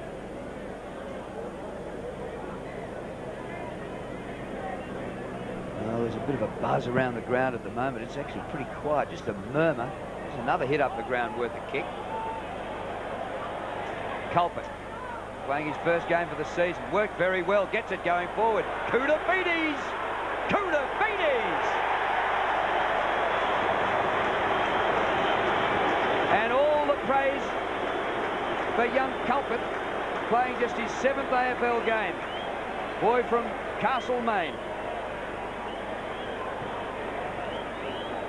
Well, he won this football well, but I just question whether there wasn't a push in the back to Nathan Buckley. I would say so. I would have thought that was a pretty obvious free kick from the umpire that was 4 metres away. Not going to impact on the result, but you're still going to pay him. Terrific skills there by Koutoufides onto the left side. Just absolutely drilled it, but the free kick certainly should have gone to Nathan Buckley. Well, it's been a 10-goal quarter to Carlton. 10 goals to 1. I suppose with one side sitting second on the ladder, 14 and 3, 12 straight. And Collingwood, of course, have won only 1 game in the last 12. It's probably the scoreline that we came to expect. But Collingwood were pretty brave in that first half, particularly the second quarter. Lappin from the half-forward line. Here's a loose play. This is Koutoufides. He's going to run in. He should kick his 3rd goal. And he has missed. And full marks to O'Brien because he kept putting some pressure on Koutoufides. It was just caught in 2 minds, wasn't he, Jared, whether to go back for the kick or whether to play on. Yeah, he knew he was coming in, closing in fast, and because of that he rushed his shot, and well done to Shane O'Brien. Dock him $1 million for that, I reckon. $4 million man. Krasiska told to play on now to the 50. Burns. Collingwood shell-shocked in this 3rd quarter. The Blues have given them both barrels. McKee. Kick dropping a bit short. Maybe the Pies can get one before the siren. Shaw. Kick smothered. There's a free kick off the ball here to Nathan Buckley. Yes, the umpire not in charge of the action, Darren Goldsby, as Colbert. Against Colbert.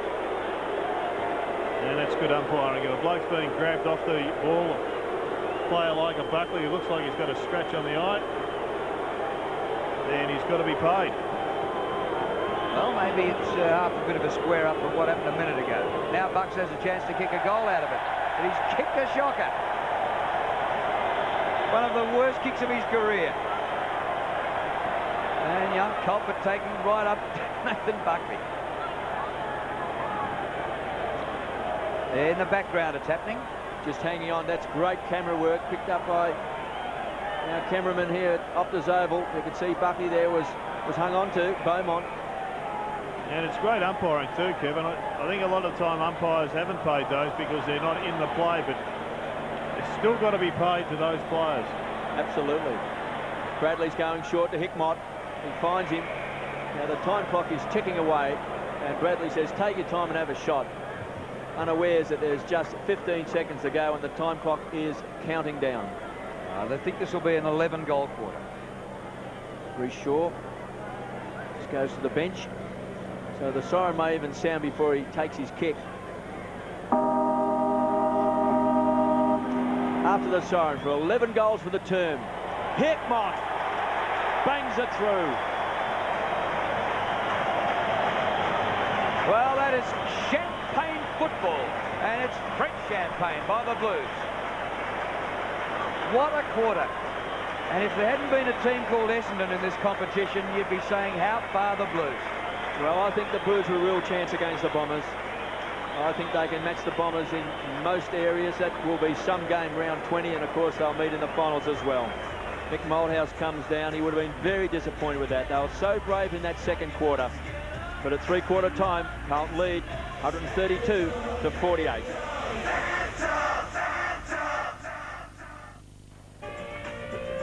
Optus Oval here this afternoon. Well, almost a killing field for the Pies. Shot coming to us from the Goodyear blimp. What a term Carlton had in that third quarter. Have a look at it. They kicked 11 goals, 3 to 1-3. And at halftime, Carlton led by just 24 points. And now they look as though they're on their way to winning by 100. Just a great quarter. Playing in the VFL for Carlton there with Matty Allen. And there's the Dr. Jeffrey Edelston, who was always a Carlton supporter, even when he took over the Sydney Swans and flew pink helicopters, Jared. Yes, he's always loved the Blues, but he was a great historical figure for the Sydney Swans, and without Jeffrey, there perhaps wouldn't be a Sydney team now. And you wouldn't own 5 golf courses. We'll go on with that and go to progress scores of other games being played today. What about a game? Without any pun intended. Oh, good. Yeah, very good. Very good.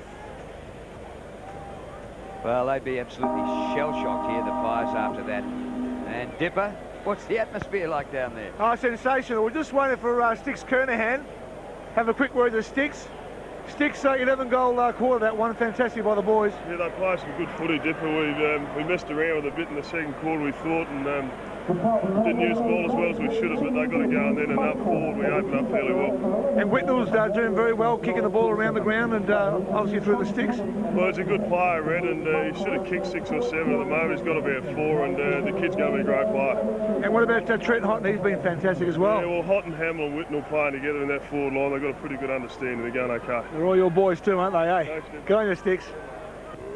Super. Stephen Kernahan, what a remarkable captain and goal kicker. Well, we spotted injuries here for the Blues, and there's Ange Christou coming off with a knee injury. And Rice goes to the bench as well. Yeah, Ange Christou just got a bit of a jar knee, boys. Not too bad. I just did obviously just resting him because the Blues would control this game. At least it's not his back. No, what a disappointing couple of years that was for him, but it will be miraculous how quickly injuries do heal up for both Carlton and Essendon side in the next 3 or 4 weeks. The carrot dangling there, premiership at stake. A couple of youngsters on the bench there, Davis and Reece Shaw. Final quarter at Optus Oval, the last suburban game between these two sides. 20 goals, 12, 132. Collingwood 7-6-48. That's an 84-point lead to Carlton after leading by 24 points at half-time. Well, the onslaught just continued. Lappin down towards the man of the moment, Whitnall, to the skipper, Bradley, kicks a goal.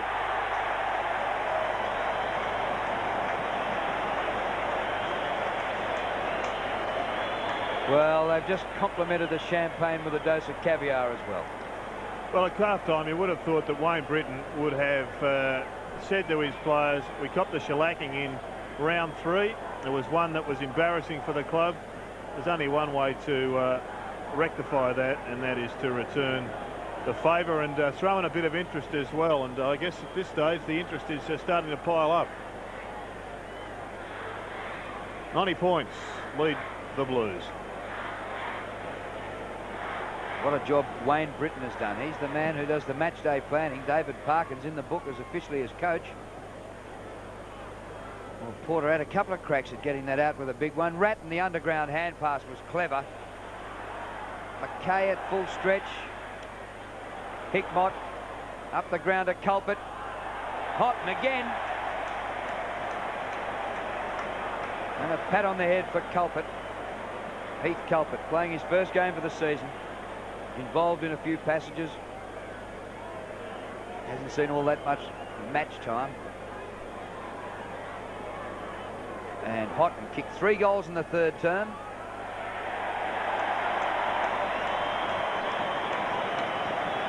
The margin's nearly 100.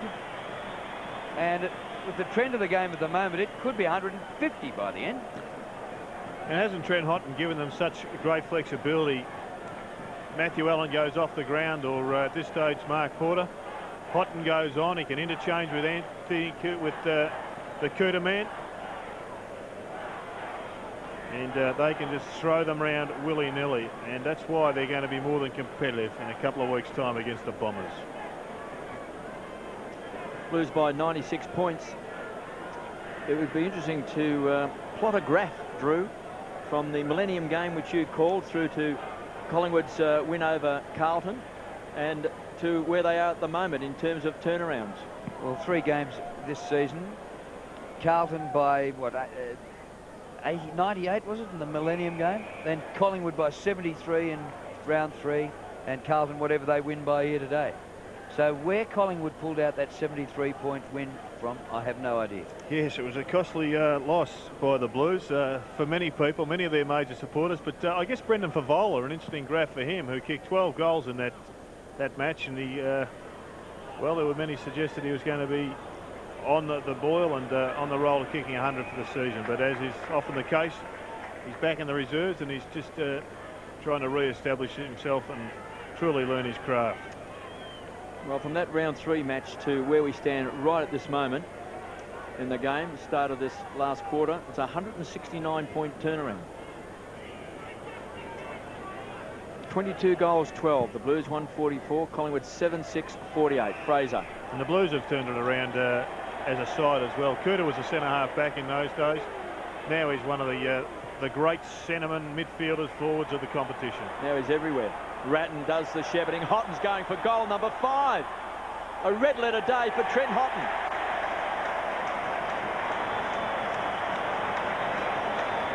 Trent Houghton was a discard in round 3. Now he could be an integral part in a premiership side. And now the margin is over 100. And the crowd has realised it. And it's almost like a batsman waving his bat. The century's up.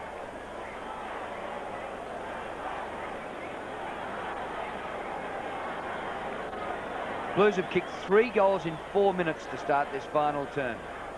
And unless Collingwood can put a break on them, Craig Bradley sitting down. Neil Baum, football manager at the Pies. What do you do?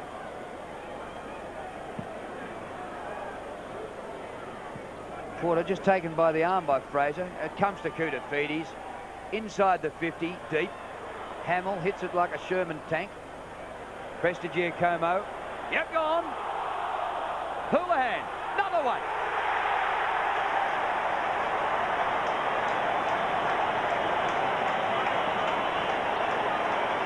Two for Ryan Houlihan.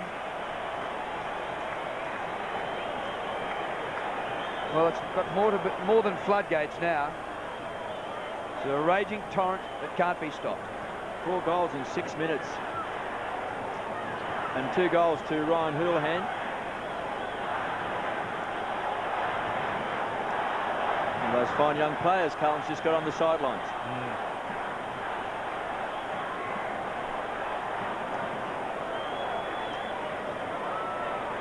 Well, it's going to be a very long quarter for Collingwood. Porter, beaten by Fraser. Leon Davis from the centre square to the half-forward line. Looking for Wosley, goes to ground. Scotland shares the ball around. Buckley again. Been fantastic for Collingwood. He's got the Bronx cheers. But he's battled hard. 26 possessions. He's kicked a goal in a side that has been absolutely humbled for most of the game, apart from the second quarter. Humbled, pummeled and crumbled. Silvani finds Lappin. Playing on the half-forward line, so he covers a bit of territory. There's the high flyer was Kinnear. No free kick and a toss back in. Stephen O'Reilly is wetting his lips. Keen to get back into the action. Porter. Very good with his hands. Finds Camporelli, who is quick on the burst, loves the run with the ball, breaks up the lines, looks for Whitnell, who's booted 5. Wants support, he'll get it. Silvani down from full back, through the centre square, inside 50. Krasiska in front, good hands. Not great delivery by Sauce. Burns out in the back pocket. We just had to kick to a piece of grass. Whitnell overruns it. If Leon gets hold of it, you won't run him down. Clever by Whitnell. Freeborn. Up to McKay. In short, Hickmott. 60 metres out. In a hole is Massey. That's just fantastic play by Whitnell down here. What about McKay just sitting there? He's got to get it, surely. So Massey from near the boundary line. A cross in front of goals. Contest. Off the ground. Hickmott.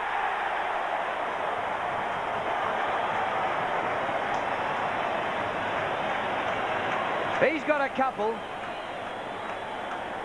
And the way they're lining up at the moment, it would be a disgrace to be in a Carlton jumper today and not kick a goal. Oh, well, or break a high jump record, because Cooter's had another crack at it. Here he goes. I think he might be just entertaining himself, the Cooter, but he's creating opportunities for Crummers at ground level, and Adrian Hickmott off the ground sticks another one through. Well, I've got Cooter in the triple jump, long jump. I've got him in the pole vault and the high jump. By the end of the day, I'll have him in the decathlon. Well, that's what he's been built for. And that's what he was as a junior. And there'll be somebody get on the podium in Sydney to pick up Cooter's medal. He'll never know. But if Cooter didn't get signed up by Carlton... Well, this is an amazing start to this last quarter. They've kicked 5 goals in 8 minutes. They kicked 11 goals in that third term, which must be close to a record for Carlton against the Collingwood side. Maybe they can emulate it in this last quarter as well. Davis, 45 metres out, can bend it back. Good goal by the youngster. His first goal of the afternoon.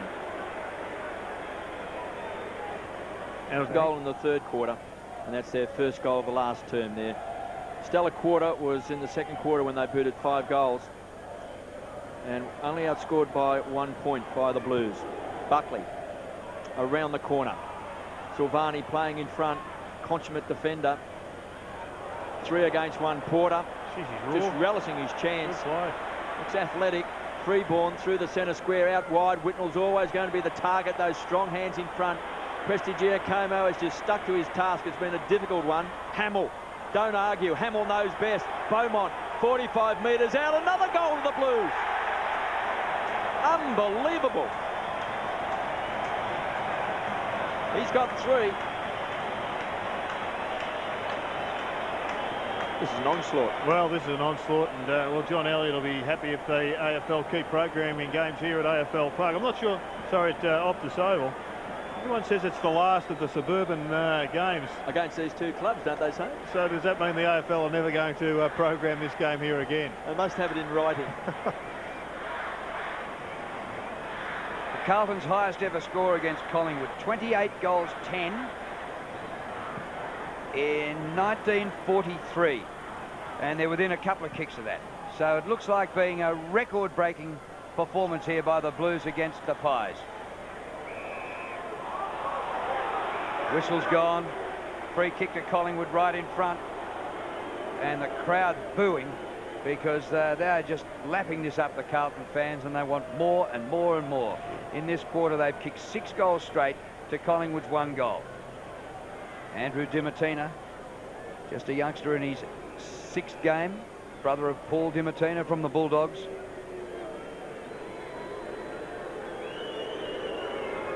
Dimatina kicking from about 50 or just inside. Let it go well. Good kick. Top kick. That's his first goal for the day. KB, while we've got the record book, Carlton look like surpassing their highest ever score against Collingwood, and their greatest ever winning margin is 104 points. Well, currently it's already 108. Can they get it going forward again? They look hungry for success. Franchina has his kick smothered. Well done, Mal Michael. Silvani in there, just crashing through. Buckley in with him. The Blues with quick hands have worked it forward.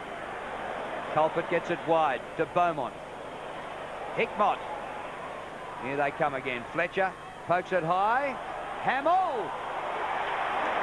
I got to say, did he make up some ground to get that ball? He really stretched the hammies, didn't he, Dip?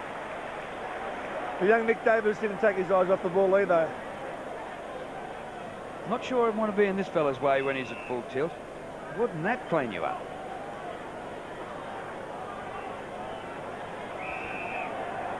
So the Blues perhaps heading for a couple of records here against their arch enemy Collingwood. Aaron Hamill kicking from about 48 metres. Beautiful.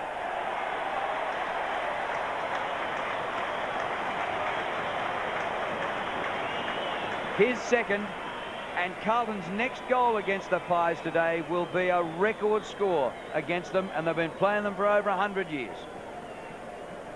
Well, they've kicked 7 goals already in this last term. We thought the third quarter was good, Drew, when they booted 11 goals to 1. This quarter has been 7 goals to 2. And Hamill just enjoying his afternoon. I think Krasiska and Presti Giacomo, whilst, you know, their opponents have been important players, I think they've stuck to their tasks pretty well. He's had 2 goals kicked on him today by Aaron Hamill. But it would be a nightmare being in defence today. Good experience for young Josh Fraser. He might jot this down in his memory bank in years to come when he's a more fully fledged player and a lot of games under his belt. He might enjoy getting back at the Blues one day. He might just recall the day at Optus Oval when they got flogged. Michael, big fist away. Orchard just paddling the ball along in front. Silvani a bit too strong. He'll get support. Still got time on him to get to his knees and kick the ball down. Looking for Ratton. Bradley and O'Reilly was there. Clever play. Hickmott, and there's Whitnell. We've got Camporelli running free. And he'll run hard. Camporelli's the target. Burns just got in the way. Wosley can carry the ball back to Burns. He'll run on. Needs a good bounce. Should have really hit his target. And out in front is Dimartino. He's kicked the goal in this last quarter. He's from centre wing. Michael has run hard down from half back to O'Brien. Outside of 50. Buckley's the target. He's got it, not on the second grab. And finally just trickled back over the line for a toss back in. And Buckley just having a few words as well. He was being hung on to there. You can see it quite clearly from Colbert, who's been given the job since he's come onto the ground, obviously, to play on someone like Buckley. Yeah, good experience for him. Should have been penalised there, and well, the umpire elected to give that one away. But another player who's done a great job is Franchina on Paul Williams. Kept him to just 7 possessions. Kicked a great goal in the second quarter, did Williams. O'Brien, terrific kick, but how well did Ratton do there? Knocked the ball away and regained his own footy. Well done, Brett Ratton. Orchard has it on the 50. Didn't see the tackler Freeborn coming, and Franchina. The Blues are tackling like it's 1 point the difference. This is sensational. Nick Davis swamped by 4 of them. Actually, could have been 5. I lost count. And it's a very reason, Drew, why Essendon haven't got this Premiership Cup locked away at Windy Hill. The pressure of Carlton on any given day can unnerve or unsettle any forward line, and they're led by superstars of the competition like Brett Ratton. Palmed down by McKee, but Hickmott clears the area. Hamill. McKay at 100 miles an hour. Great tackle. It was a ripping tackle. He had to give it up. Lucuria in short to Michael. Dimartino goes wide, hasn't given it enough. Beaumont's there to punch away. Williams just outside the 50. Look at the pace of Culpert. And Culpert put him under enough pressure to turn it over. It spills to Buckley. Into Lucuria. Poor old kick. Hickmott, Ratton, Silvani. And they can work it out. Lappin looks up the ground. He says, boy, who am I going to give it to here? So he goes for the white line centre wing. But here comes the decathlete. The white line wins. That was Gavin Krasiska hurt himself in that tackle. That was some tackle. When you've got a guy like McKay with his strength and size who is coming through at full pace and then he stood in his way and dragged him to the ground. It was a wonderful tackle. And I reckon, Kevin, when you get up at 5:30 tomorrow morning to do your talkback radio program here in Melbourne, it will be one of the most asked questions this week. Why hasn't Gavin Krasiska been played more this year? Well, I'm not quite certain what his form's been like. I can only suggest it hasn't been as good as people have suggested, but I think he stood up well today. Wosley. From right on 50, close to the man on the mark. It's a high kick. Big kick. Off target and to the left.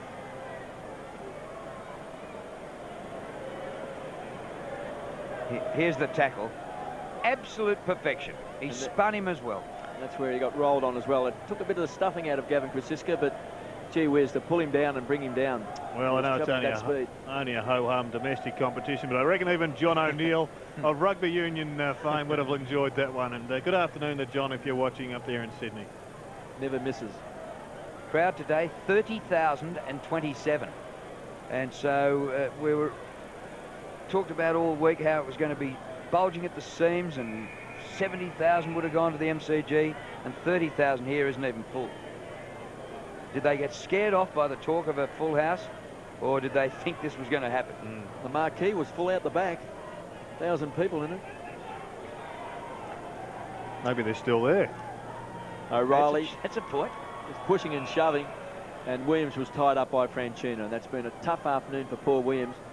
Also copped a mighty knee in the back from Trent Hodden, was it, or Hamill? Hamill. Yep. In the third term, it was absolutely poleaxed. So it's been a tough afternoon. Michael Hickmott with strength. Wiry customer. Lappin, hands and knees. Hamill again gets the run of Camporelli, who never stops running, averaging 27 possessions a game. Kicks the ball out to the flank. Koutafidis. They just love him as Ratton is bowled over for a boundary throw in. What's Kouta's stats today? He's had 21 possessions with a couple of goals. Bit went on here after the tackle. Reece Shaw, just a newcomer to the game, and Campo. Well, he's genetically programmed to do that, like his uncle back in the game day studio. He'd be wrestling with Todd Viney now just to keep his hand in. Afternoon, Tony. Margin is 113 points, and they started playing games in 1897, these two teams, and the biggest margin for Carlton over Collingwood in all that time has been 104. And right at the moment, you've got to question the proclamations you always hear about these games, the blockbuster games, and it doesn't matter. You hear it a number of times during the week, that it doesn't matter where these two clubs are on the ladder. It's always a great game. Well, the last time last three times the two sides have played have been absolute beltings. 73 points in round three. The Millennium game was an absolute blowout, and well, who knows what the margin is going to be tonight or today. Actually, in that Millennium game, I lost track of what the margin was by the end, because nobody cared by the end. We're just getting ready for the fireworks. But this is for 4 premiership points here today, so this is a different matter. And Collingwood just aren't in the same league. McKee wins. Carlton hungry for more. Silvani's hand pass. Look at the runners. It was like a rugby backline. Camporelli, like the wingman, gets on the end of it. Whitnell, good hands. Kick another one, son. And he has not. Oh, it bounced. It is a goal. Kouta's touched it. Oh, Kouta.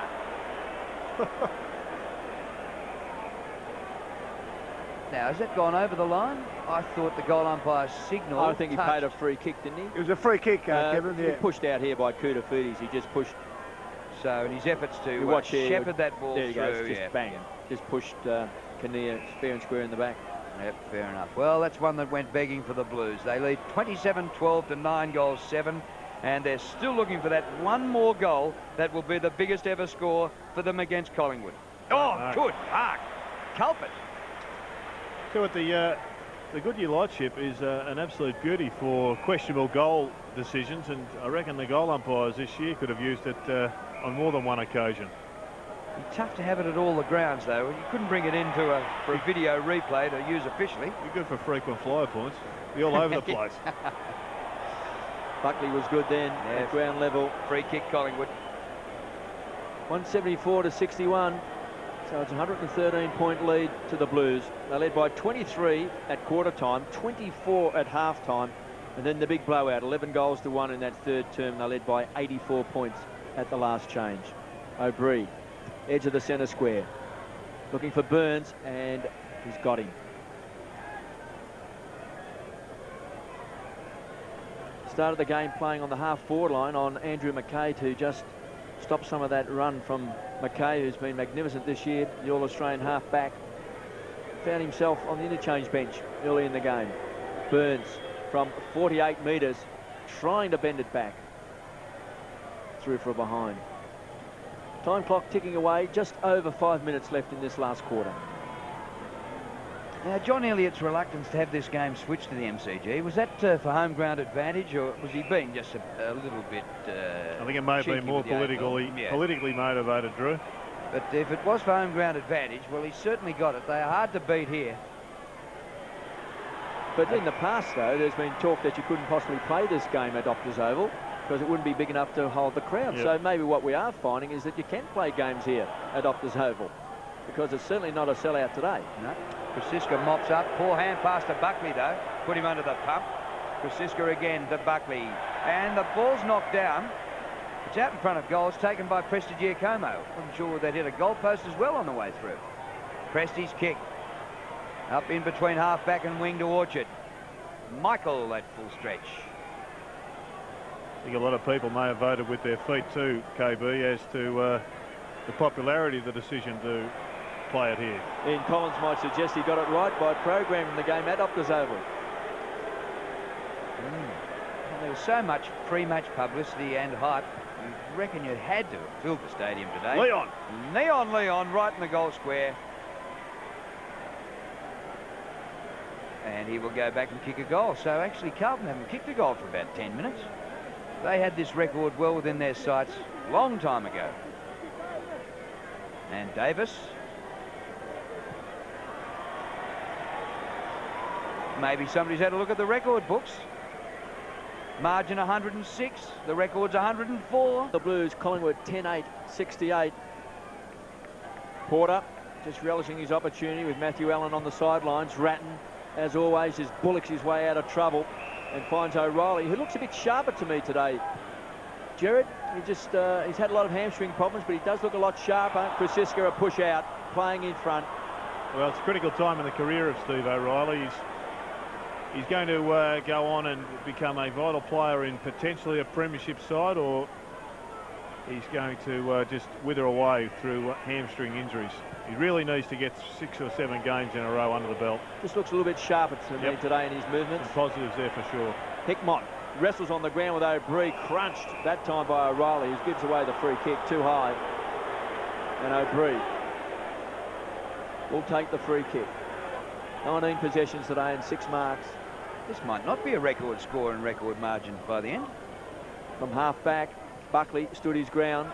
Colpert did well, good body pressure. Franchina, dancing feet to Massey. A couple of youngsters combined to the half-forward line. Hamill! Oh!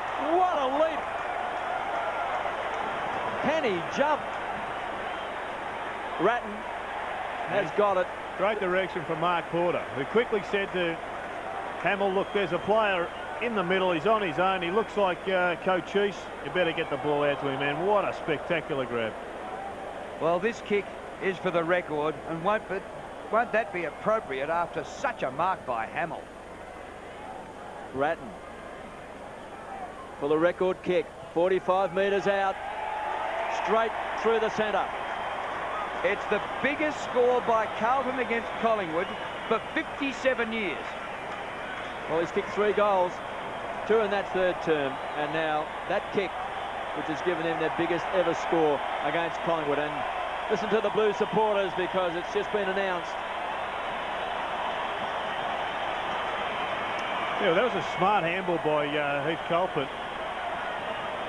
Just see a player do that sort of thing and you realise he's got tremendous football nous and ability. And there it is, the record. Carlton's best ever. 28 goals, 10, 178 was the record back in 1943. Now it's 180 points, 20 goals, 12 to 10-6. Porter wins in the middle. 10-8. It comes Collingwood's way, and Houlihan dives in there low to take the mark. Silvani. And the margin 112, so that currently is also a record. Silvani out of defence. O'Reilly low down. 180 to 68. Can they crack the 30-goal mark? They've kicked 28 goals, 12. Crowd yelling ball. Actually, nothing going Carlton's way in the last 10 or 15 minutes. A lot of free kicks have gone Collingwood's way. And do the fans know it? How far in front do you have to be before you don't get agitated? Well, I reckon if you're eating mango and ice cream, you just can't get enough. You know, you just got to keep going. You've got to stuff yourself until you can't go anymore. Free kicks in the final quarter are 6 to 12. And for the match, it's 19 to Collingwood and 12 to the Blues. One of my favourites, KB, the mango and ice cream. You like it? Yes, it's not too bad, Drew. Hamill, mark of the day about a couple of minutes ago and going to the bench for a rest. Yes, he's off with air sickness. Yeah. Now push out, Nathan Buckley will come back. And just going to the statistics, the match statistics, I think it's extraordinary that one side can be some 18 goals behind on the ladder, and they've had exactly the same amount of possessions. So it's about efficiency and what you do with it. Buckley, 60 metres out. And nearly made it, but it was way to the left. But it was a big kick by Bucks. Well, just a few seconds ago, 17 seconds left in the match. A record score to Carlton over Collingwood. 28-12 to 10-9. McKay, and you'll hear a terrific roar go around the ground because it's been a big afternoon for the Blues. Fletcher. The record score and the record margin both came on the same day in 1943, and the new record has come on the same day in the year 2000. An unbelievable day for the Blues.